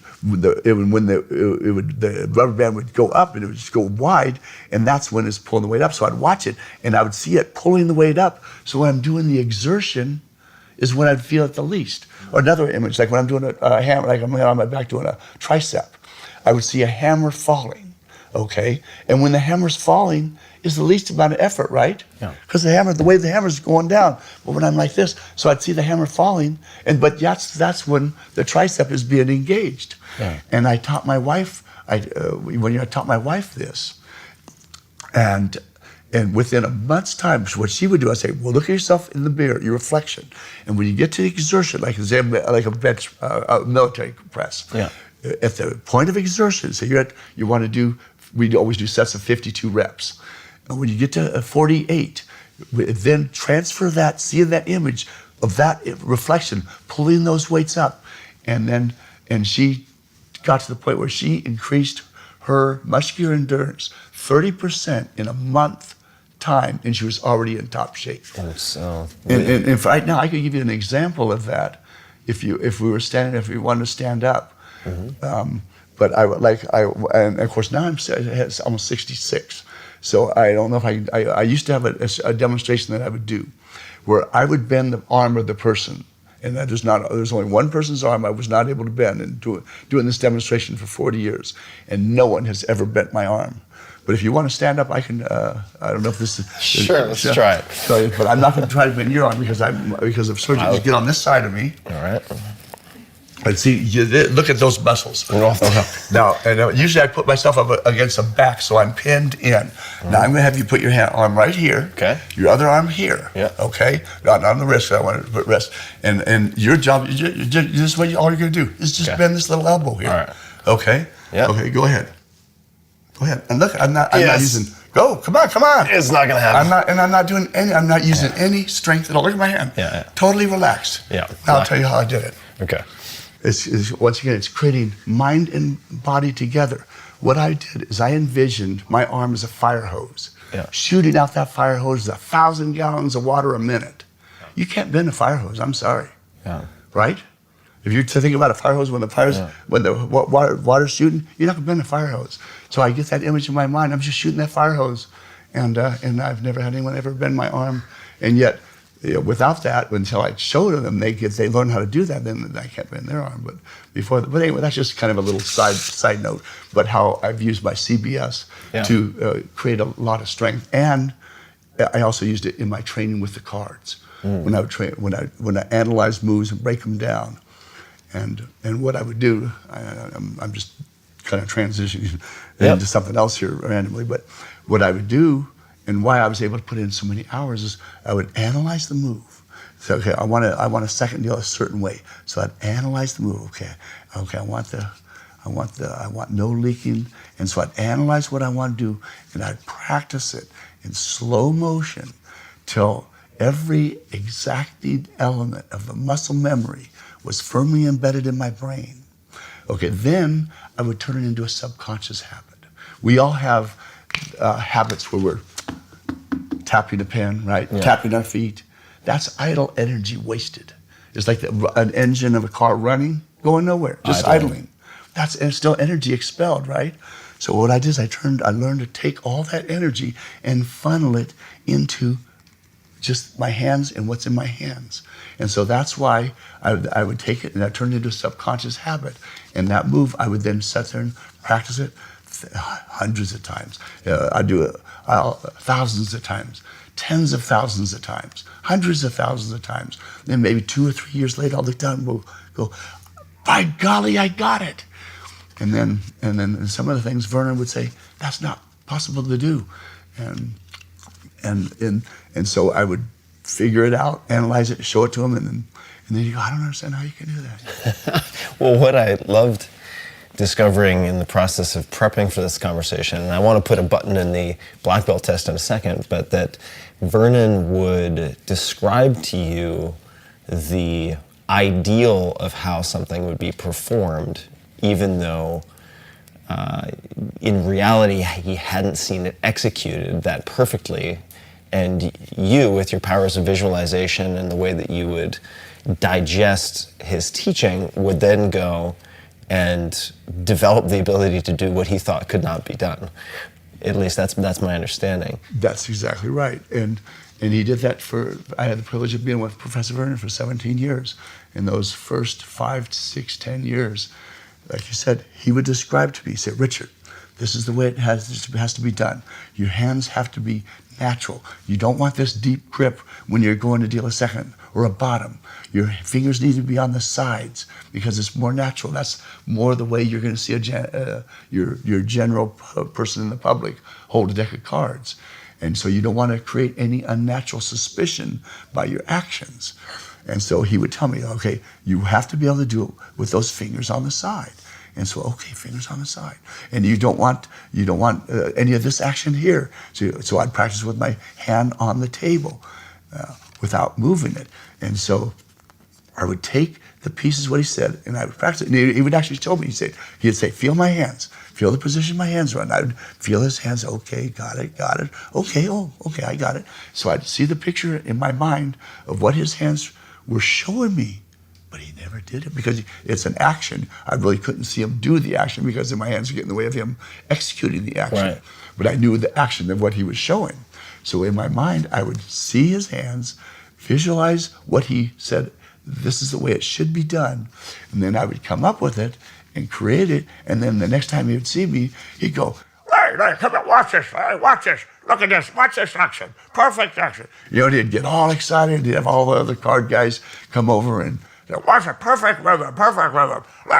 Anyway, Larry was one of my critics at the time, but became a good friend. Same with Tony Giorgio. Yeah. And but so that's what he would do, is he'd trick me. And it was only till years later that he told me he made them up. He just wanted to see what this obsessed kid would come up with.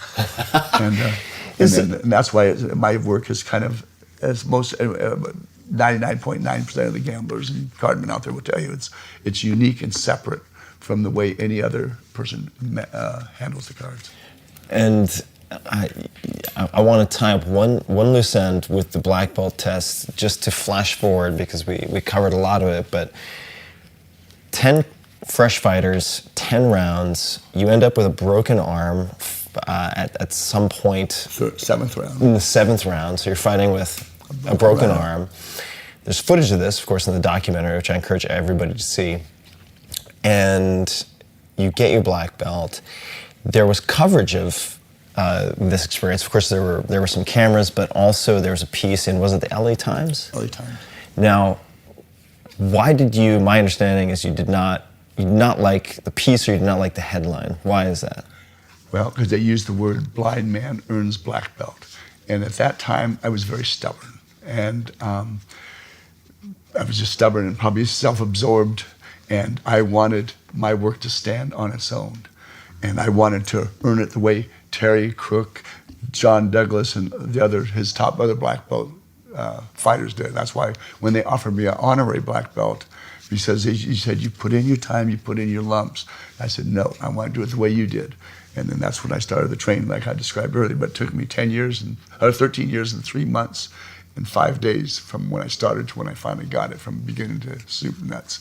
And but anyway, the fact that they had to put the word blind man earns black belt, to me, it was like, I don't like the theme, handicap makes good.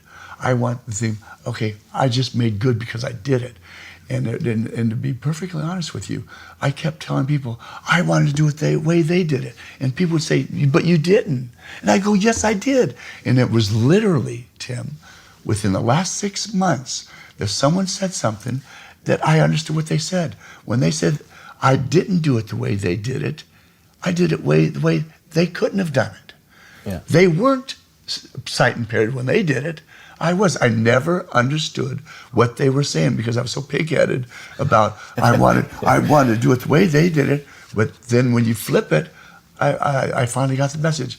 I did it in a way that it was very unlikely that they or anyone else would have had a hard time doing if they could have done it at all. Oh, probably next to impossible, if not impossible. Yeah. And I want to dig into the visualization, because it seems to be such a superpower. And I might ask you what you consider to be your superpowers, but this visualization and the CBS and the eidetic memory that you mentioned really seem to coalesce to give you some incredible abilities, whether that's the feats of strength or work with the cards. You mentioned earlier that the way you see things when you're scanning or planning the design and construction of a 3-story patio or deck, for instance, is different from dreaming. And so that begets the question, what is dreaming like for you? Very good question.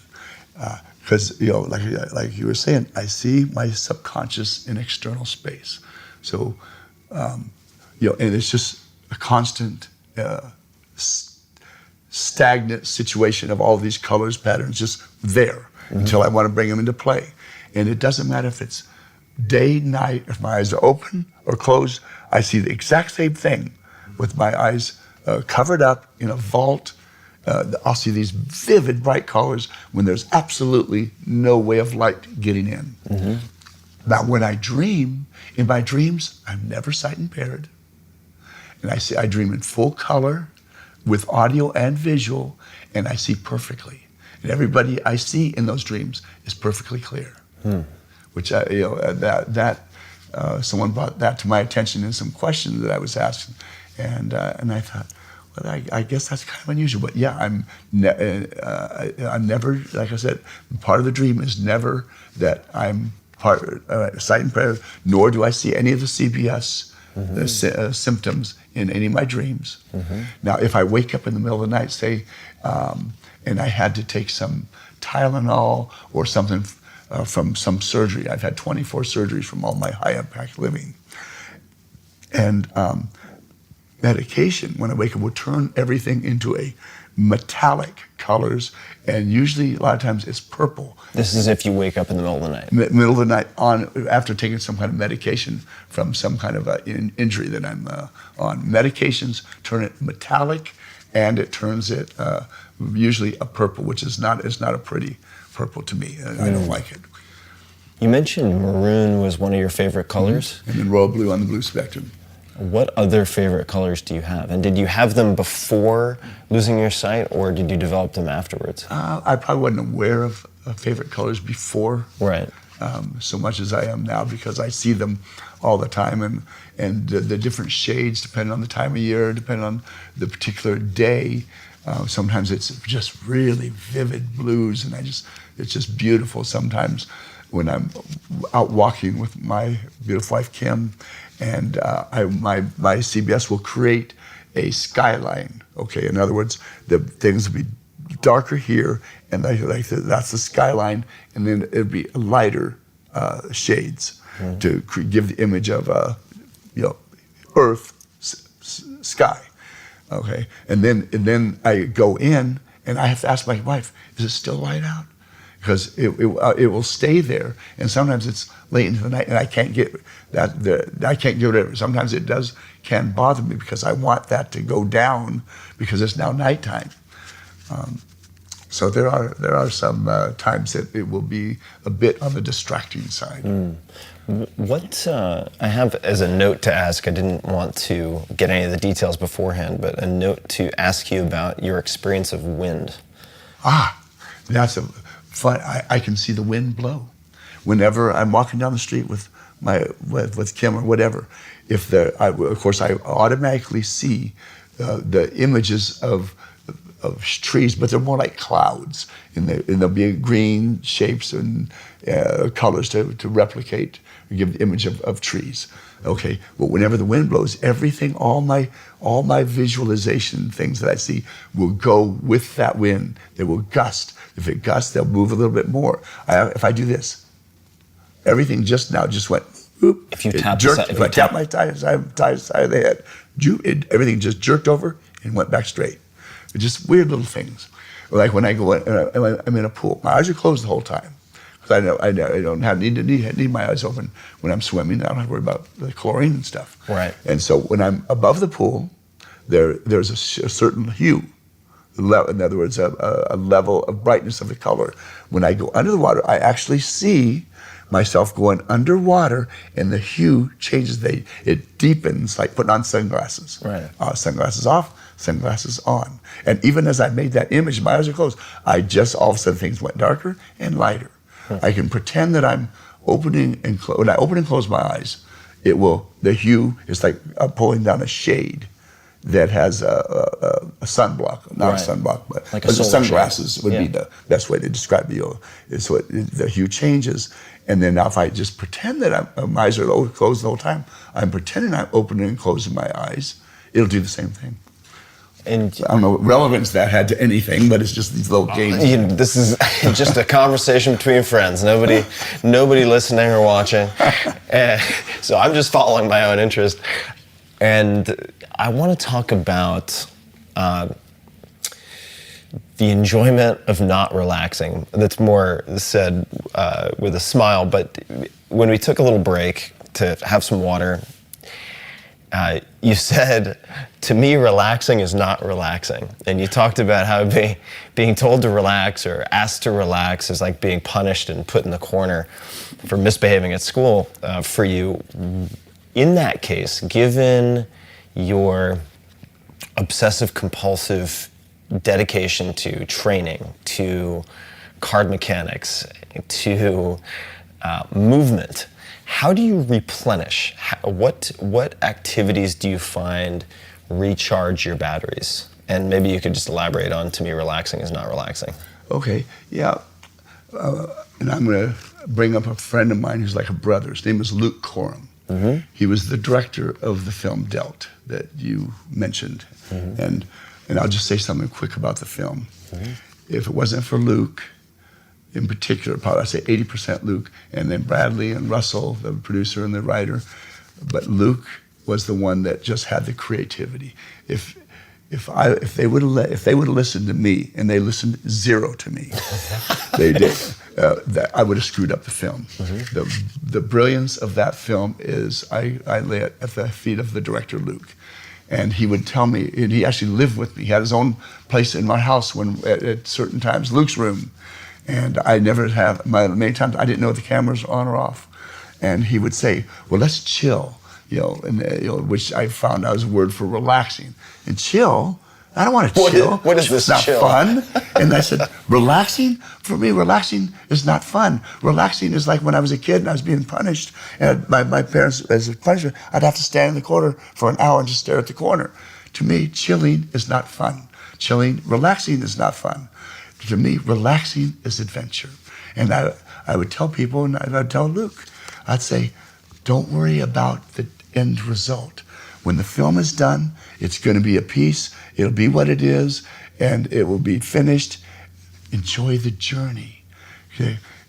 And look at every obstacle and every challenge and every hurt and pain that you come across as part of the adventure of the journey. When you read a book, you don't want a book that, he went and he entered this rest and he won, and then he entered that one, no trouble, he won, and he climbed this mountain and he won. That's boring. Yeah. You have to have antagonists, protagonists, and you have to have challenges. You have to have things that you have to overcome. So I would tell people, whatever the situation is, look at it as part of the adventure. My livelihood almost came to an end 5 years ago. Well, multiple times. Like I said, I've had 24 surgeries. I had to recount them just last week. What am I at? 23, 22, 23, or 24? I realized I have 2 steel knees from all the years kicking. I took a shot here, roundhouse kick here. And at first I did surgery and finally had to be replaced. And just, millions of kicks, just finally did them in. I've had 5 hernia surgeries. I did a backflip off my front porch, landed on my 5th disc on my back, on the brick, drove it out my belly button. I've had 3 back surgeries. And then fortunately, and that's so complicated. Doctors, they have a hard time with backs. And then they have this thing called a neural stimulator Medtronic makes, and I have that, and it short circuits the pain from the back to your brain. Amazing. Ever since that, like my wife said, give our life back. We have this table available. We have some cards. Would you like to show anything or do anything? Oh yeah, you have a deck of cards there for yourself, right? I do. Shuffle them up. All right, we'll see this how amateur the shuffle can be here. Yeah, you just I can do barely whatever shuffle with 2 hands. Well, then use one. Yeah. I just showed you how.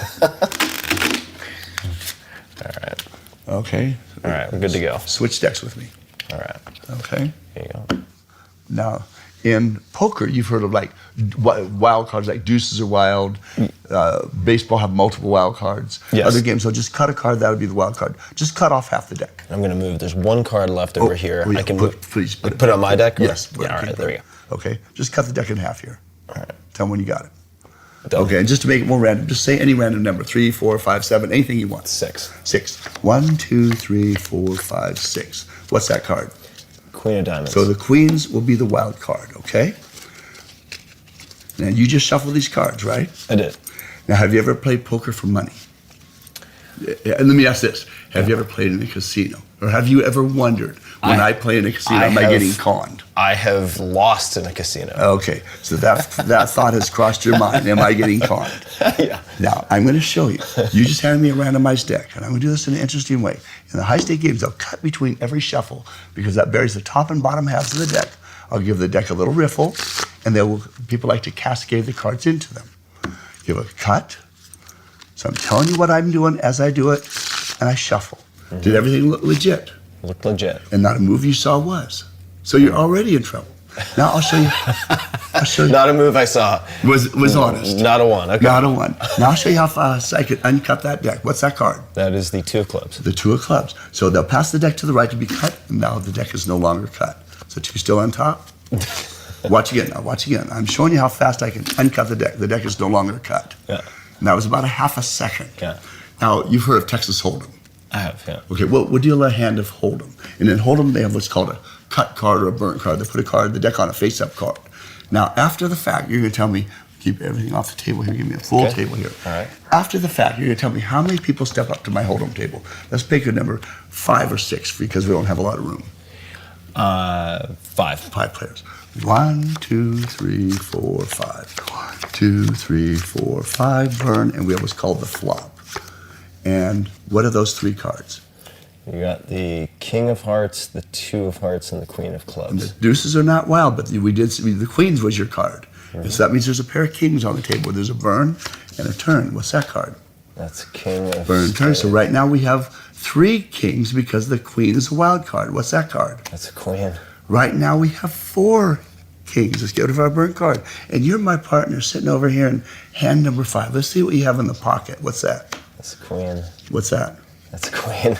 So in the poker, you would have 5 of a kind, 5 kings, or you'd have a royal flush, depending on how you wanted to play the hand. In other words, you killed them, Yeah. slaughtered them, beat them, whipped them big time. Amazing. Now shuffle that deck. Okay. I'll show you how far I can push the envelope. All right. So I'll shuffle this one. And I think we got 2 cards that In got this deck? turned up on that one. Okay, that's your job. Make sure that one's all legitimate. Yep.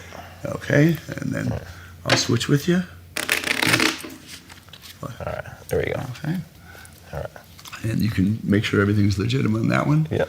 All right, we'll give the deck a cut, and we'll play my favorite game, 7-card stud. And this will take a couple minutes to unfold, but it's interesting. Now, we have a deck of cards shuffled by Tim.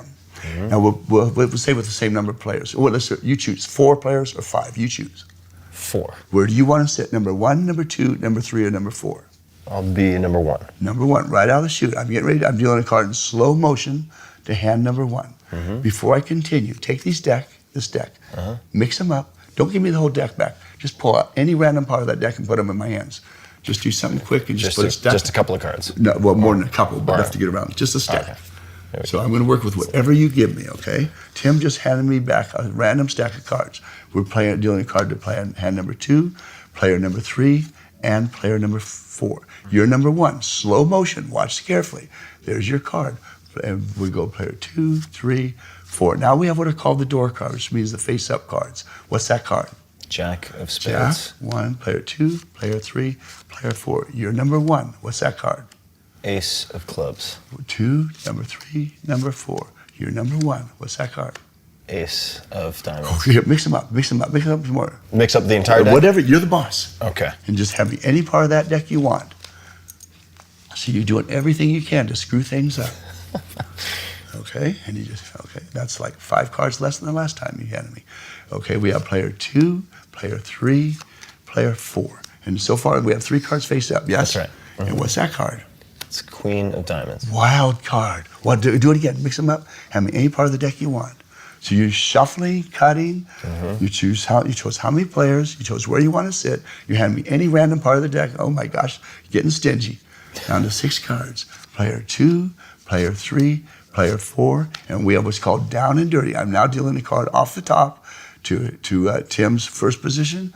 2, 3, 4. Put that with the rest of the stack. Okay. Now let's see what you have in your hand. We're playing 7-card stud, high Chicago. That means high spade in the hole splits the money. All right. So let's see what you have. What's that card? Queen of Diamonds. That's a queen, a wild card. So we'll put it over here. What's that? Ace of Diamonds. That would be a pair of aces because the queen's wild. What's that? Ace of Clubs. That equals 3 aces. What's that? This is Jack of Spades. Jack. What's that? That's a 10 of Spades. 10, Jack, ace. What's that? That is the Queen of Spades. Another wild card. So right now you have 2 aces and 2 queens, right? That's right. So you right now that would equal 4 aces. And the best possible hand in wild card is 5 aces. We're playing high spade in the hole splits the pot. What's that? That's ace. Ace of Spades. 5 aces. The best possible hand you can get in poker is 5 aces. You shuffled, you cut, you chose how many players you wanted, you chose where you wanted to sit, and you kept mixing them up, and you didn't even give me a full deck. So you could honestly say, that Turner doesn't play with a full deck. That Turner does not play with a full deck. That's and yet amazing. I dealt you the perfect hand in poker. That's incredible. That's regrettable? It's incredible. Oh, that's better. That's yeah, incredible. that's Oh, man. That's regrettable. Amazing. All right. But that shows you how far I can Yeah. push. And that particular thing to be, and I know this, and I don't mean to sound boastful, because it's hard to talk about when you're asking questions about yourself. It's hard to talk about yourself and not sound bad. But Vernon, when he first saw me do that, I said, Professor, what do you think about combining this and this and this? And he goes, Roger, you can't do it. It's not possible. It can't be done. Yeah. And I said, oh. He said, you can't do it because 3 reasons. 1, your brain can't respond that fast. Your hands cannot be that sensitive, and you would break rhythm. Put those all cards back together from this deck. Okay, he said that's not possible. And I were at the Magic Castle, and for 10 minutes I sat there. He was sitting at the bar, and I was standing next to him, and I was depressed. For 10 minutes I sat there going, this is the ultimate. This is the perfect way. And I thought, and he said it can't be done. And then all of a sudden I remembered, but I can do it. I said, Professor, come watch my show. And he came out of the show after, he goes, Roger, what the hell were you doing in there? I don't understand what the hell you were doing. I said, remember when you said you can't combine this and this? That's what I'm doing. I don't understand how the hell you can do that. And he goes, Max, come here, watch this.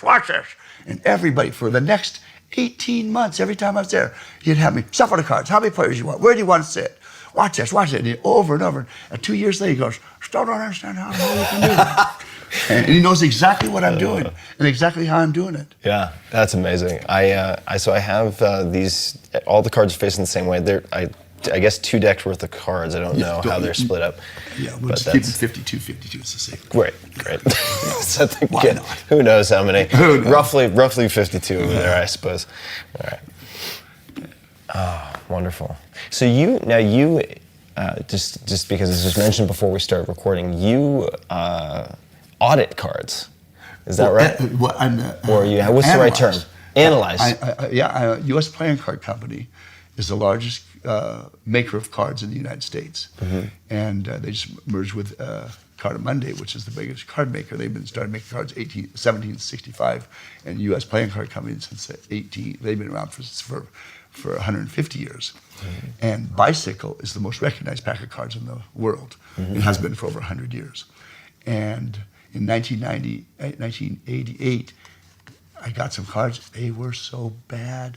I told them, these are not the cards you've been making. I can prove that you are subcontracting your paper out, blah, blah, blah. Anyway, they sent a rep. I proved it, and they said he was proven right. Then in 1993, they started miscutting their cards. I turned the things over. I said, these are not the cards you've been making for 100 years. I can prove it. And at that time, they were getting flack from the casinos because the casinos were not happy with the cards. There was something wrong with them. And I'm the one that identified the problem. And that was the blade was going through the wrong side of the card, which affected the integrity of the card and the ability for it to properly be handled properly.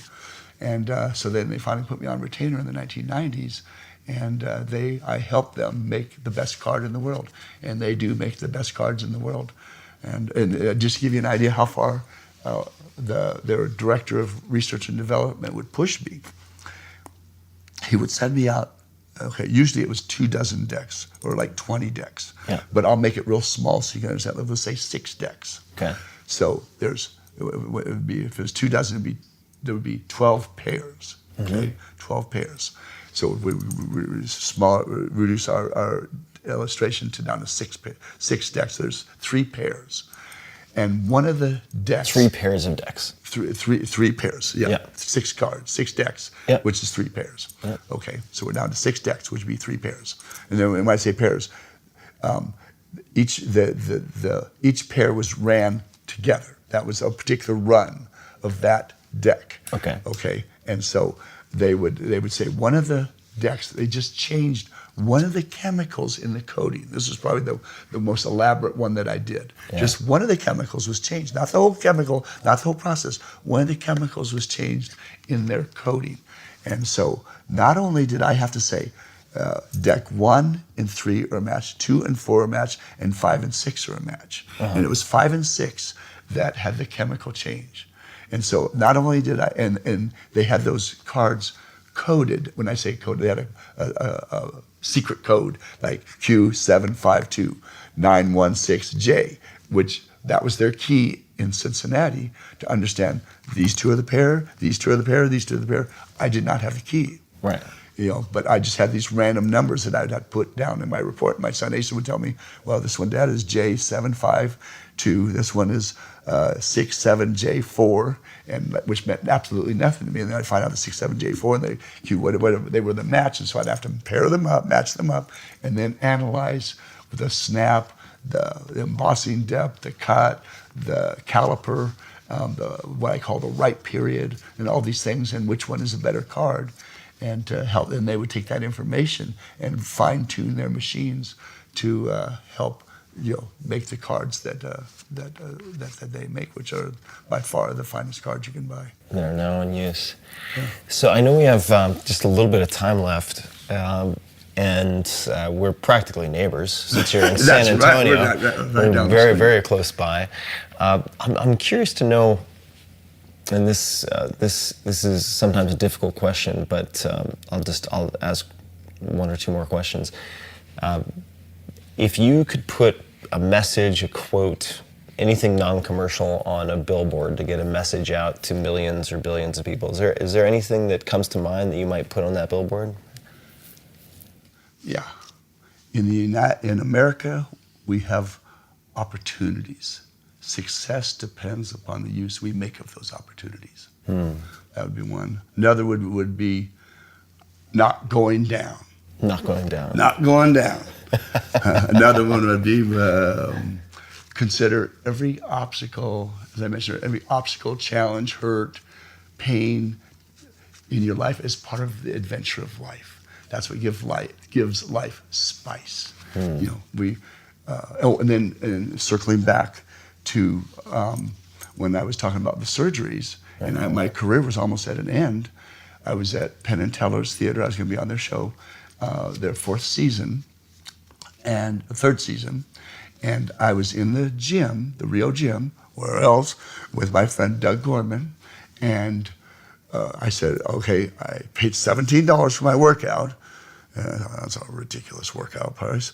And so as soon as I got in there, one of those benches that you set them up like this, like you're doing standing curls, right? Or, you're sitting in curls, or you can recline it back for like triceps, or lay it all the way back, like you want to do sit-ups on there, right. or Adjustable bench. Adjustable bench. And it was propped like this. At about 45 degrees. At 45 degree angle. And I pulled that pin, I couldn't get it to go down. And I felt it was butted up against the wall. Yeah. And so I took that bench and I moved it over like this, and wham!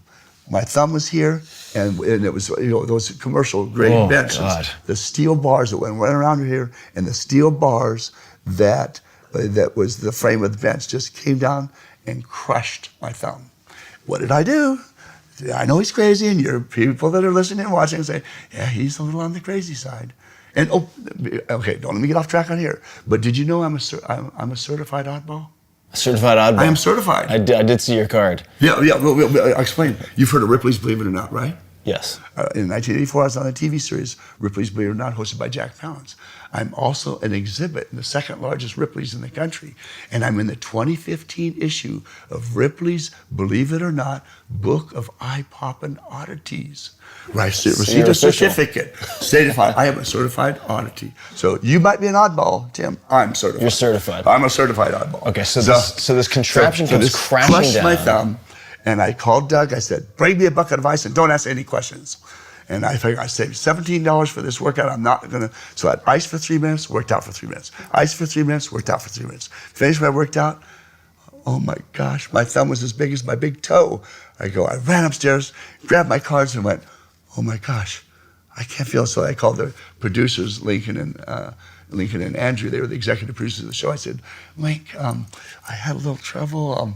A bench crushed my thumb. I think I could do the first and third part of what we rehearsed, but I don't think I can do the second. And he said, get down here. He says, you're going to the emergency room. And they sent me to the emergency room, and they got in there, and the first thing they did is they poked a hole in it. They said a fountain of blood shot out. I ended up having to go into surgery. And because I thought this may be the end of my career, and Luke and the boys were flying in to get some footage with Penn and Teller for Delt, and they were in air when this happened. So they land thinking they're coming in to film Penn and Teller, and about whatever they were going to ask them, only to find out that I just got crushed. And instead, they're filming me showing my thumb that's every shade of black and blue, but the color it's supposed to be.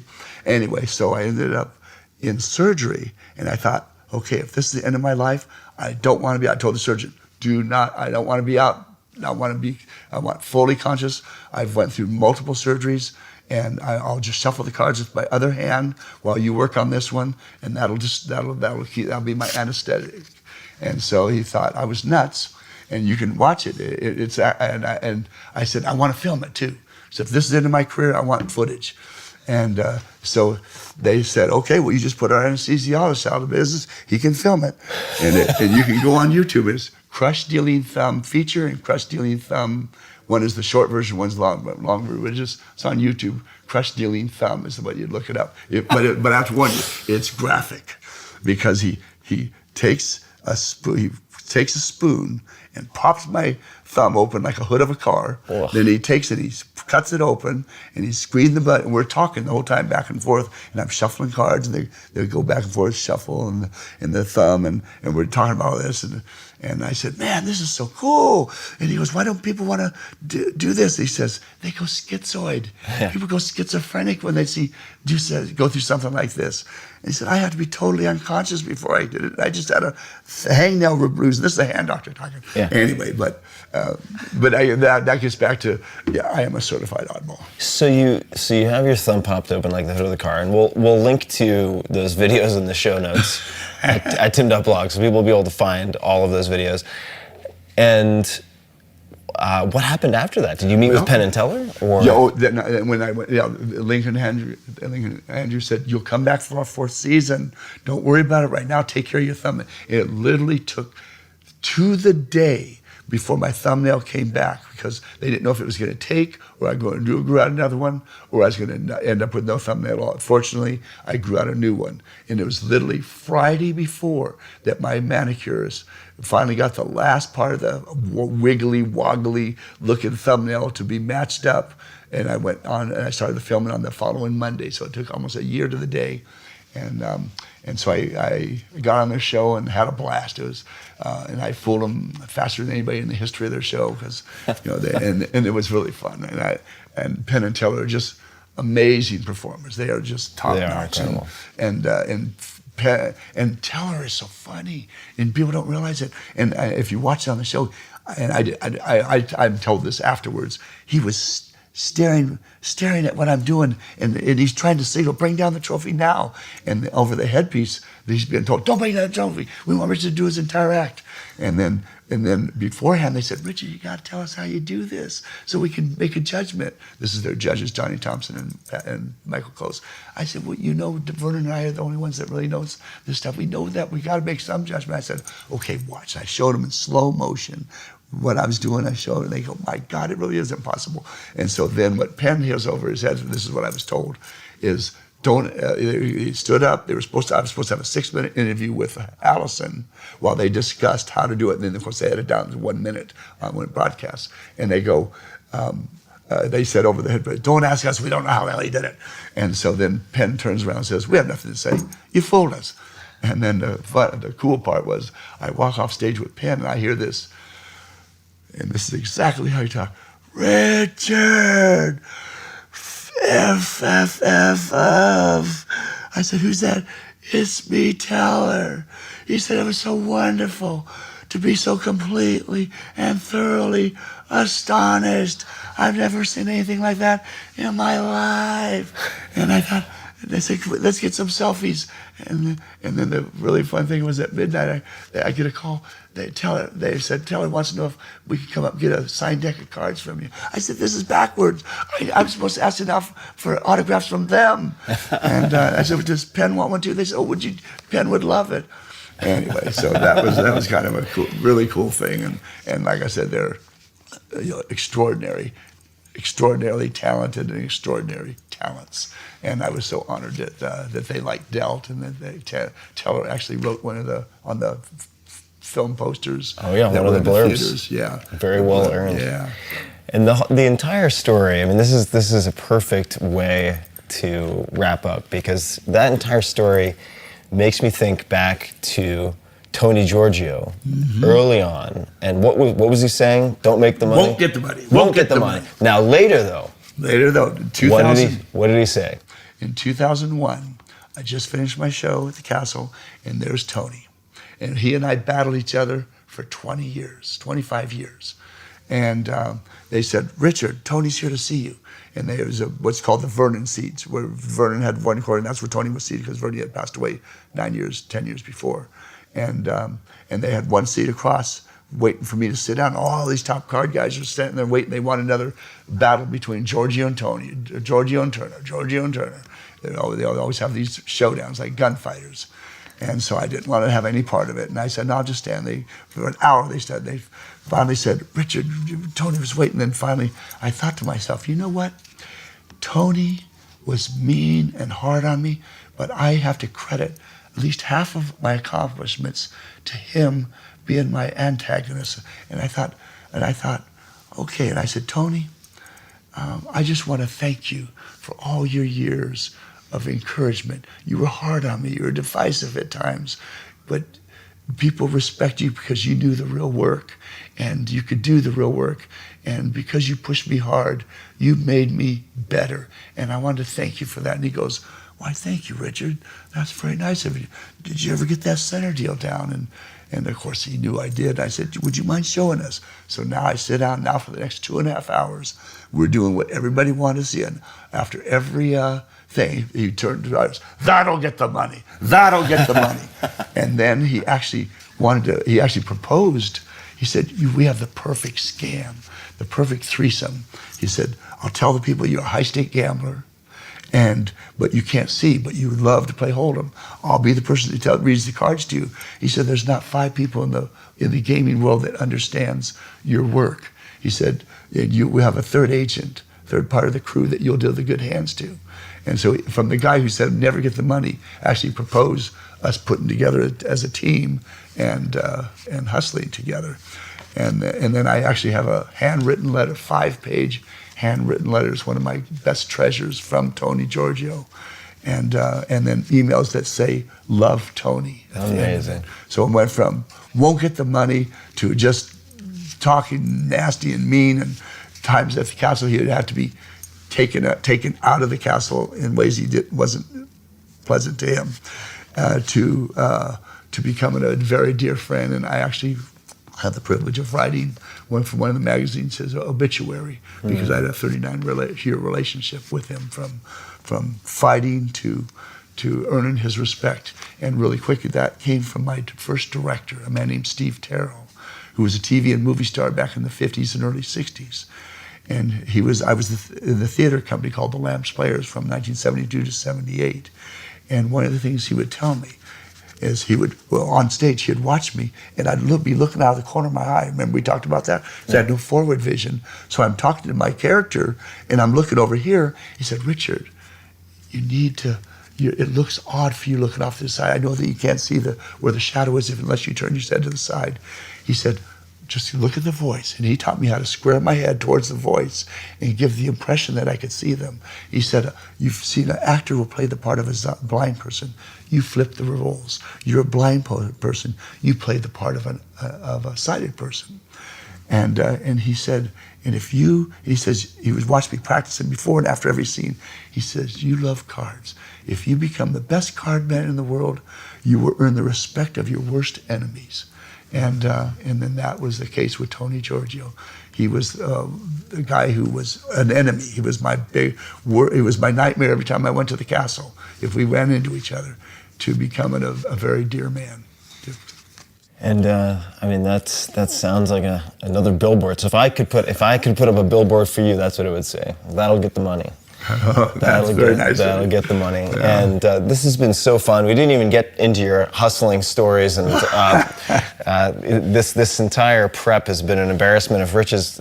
So I hope this isn't the last time that I see you. Hopefully we get to spend some more time together. You name it. If I'm up here, I'll let you know I'm coming. Yeah. Anytime you want to visit or do something again, I'm at it'd be my honor and privilege to hang out together, even if it's to go have a protein shake. Protein shake, or maybe I can just get my ass handed to me in the gym, or maybe a bit of both. And what a pleasure to spend time with you finally in person, which I've wanted for so long. And people can find out all about you, Richard Turner 52, the number 52, richardturner52.com, on social, and I'll link to all of these in the show notes as well. youtube.com/ASAT52, that's ASAT52, and then also youtube.com/Richard Turner 52. We'll link to all of this. For speaking, you're repped by APB Speaking Bureau. Right, American Program Bureau, APB, and that's one of my favorite things to do now is, for some reason, people are inspired, and my wife says, people want to hear your story. And I always want to just be an entertainer.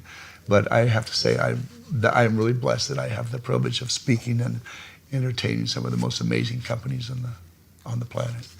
And I can't wait to see what you do next. You are also, of course, featured in Dealt, which has, at least last I checked, a 95% on Rotten Tomatoes. And 5-star. It is one of my favorite documentaries I've seen in certainly the last 5 years. It's just spectacular. And I am greatly inspired by you, slightly terrified of you. And I look forward to watching your further ongoing adventures, and hope to have a protein shake in the near future. But thanks very much for coming. Really appreciate it. It was my pleasure, Tim. It was a pleasure being with you, and I'm honored as well. Thank you, sir. And for everybody watching or listening, we will have a lot to link to in the show notes, and many resources. We also have, of course, the video if you're listening via audio, which you can check out at youtube.com/Tim Ferriss, or just go to tim.blog and you'll find it there. And for the show notes, all the links, just go to tim.blog/podcast, type in Richard Turner, and bam, lickety split, you'll have what you need. And until next time, be safe, train hard, practice perfectly if you're gonna practice, and thanks for listening. Thanks for watching. Hey guys, this is Tim again. Just a few more things before you take off. Number one, this is 5 Bullet Friday. Do you want to get a short email from me? Would you enjoy getting a short email from me every Friday that provides a little morsel of fun before the weekend? And 5 Bullet Friday is a very short email where I share the coolest things I've found or that I've been pondering over the week. That could include favorite new albums that I've discovered. It could include gizmos and gadgets and all sorts of weird shit that I've somehow dug up in the world of the esoteric as I do. It could include favorite articles that I've read and that I've shared with my close friends, for instance. And it's very short. It's just a little tiny bite of goodness before you head off for the weekend. So if you want to receive that, check it out. Just go to 4hourworkweek.com. That's 4hourworkweek.com, all spelled out, and just drop in your email and you will get the very next one. And if you sign up, I hope you enjoy it. This episode is brought to you by Inktel. I've used them personally. Ever since I wrote the 4-Hour Workweek, I've been asked over and over again how I choose to delegate tasks, how I do 80-20 analysis, and so on. At the root of many of those decisions is a simple question, actually two questions. Number one, how can I invest money to improve my quality of life? I use that in investing as well. The second, how can I spend a little money or moderate money to save significant time? Inktel is one of those investments. They're a turnkey solution for all of your imaginable customer care needs. I used Inktel during the launch of the 4-Hour Body, which was very, very involved, and they provided 24/7 customer service for my Land Rush campaign because it was critical for me to take care of every person who purchased my books and participated. This allowed me to focus on the things that I am better at, my strengths, like the marketing plan that we'd worked on for 6 months, implementing that. Inktel trains their experienced customer service reps to know your business and your products inside and out and make your customers raving fans. They answer more than 1 million customer service requests every year, and they can do so across all platforms, including email, phone, social media, text, even chat. Leaving your customers with poor service or just mediocre service, which, by the way, in a competitive pool is a huge liability. Long wait times or unanswered messages carries a massive cost and risk to your business. Inktel removes the logistics and headaches of this type of communication, allowing you to focus on your strengths and grow your business. It can be a real competitive advantage, and I see many e-commerce companies and tech companies thinking of customer service as a good enough checkbox or an afterthought. And just like Airbnb used design in innovative ways to be a competitor and to win, you can do the same thing with customer service. So as a listener of this podcast, you can get up to $10,000 off. It's a big discount. $10,000 off your startup fees and costs by visiting inktel.com/Tim. So check it out. For more info, go to inktel.com, inktel.com/Tim. This episode is brought to you by Nulo Pet Food, an independently owned company out of Austin, Texas that delivers the very best pet nutrition with high meat, low carb recipes for dogs and cats. I am super stoked about this sponsor. I had no idea they were based in Austin, but I found Nulo through a number of friends of mine and veterinarians. It's what I feed my own dog, Molly. And when I switched Molly over to Nulo, that's Nulo, a couple of years ago, it not only made an immediate difference in the way she looked, her coat, for instance, is much softer and much shinier. I could also tell it made a huge difference in how she felt and performed day to day. So I have Nulo all over the place. There's a bag of Nulo about 30 feet away from me in the office where I sometimes feed Molly when she comes here. I have Nulo at home. I have Nulo in gallon-size bags for travel. Nulo is always with me and Molly. She loves how it tastes because Nulo Pet Food has a lot of meat in it, and I can't really imagine feeding her anything else at this point. If you have a pup and you've been thinking about upgrading their food quality in 2020, check out nulo.com/Tim. That's nulo.com/Tim to see some of Molly's favorite products. By using the promo code TIM, T-I-M, you'll also get 50% off any trial size bag on their site. So, two things to remember: nulo.com/Tim and then promo code TIM. As good pet parents, it's up to us, it's up to you, doggy parents, cat parents, to get the nutrition piece right for them. So check out nulo.com/Tim and commit to feeding your pets better food this year. They'll love you for it, and you'll love what it does for them. So one more time, that's nulo.com/Tim.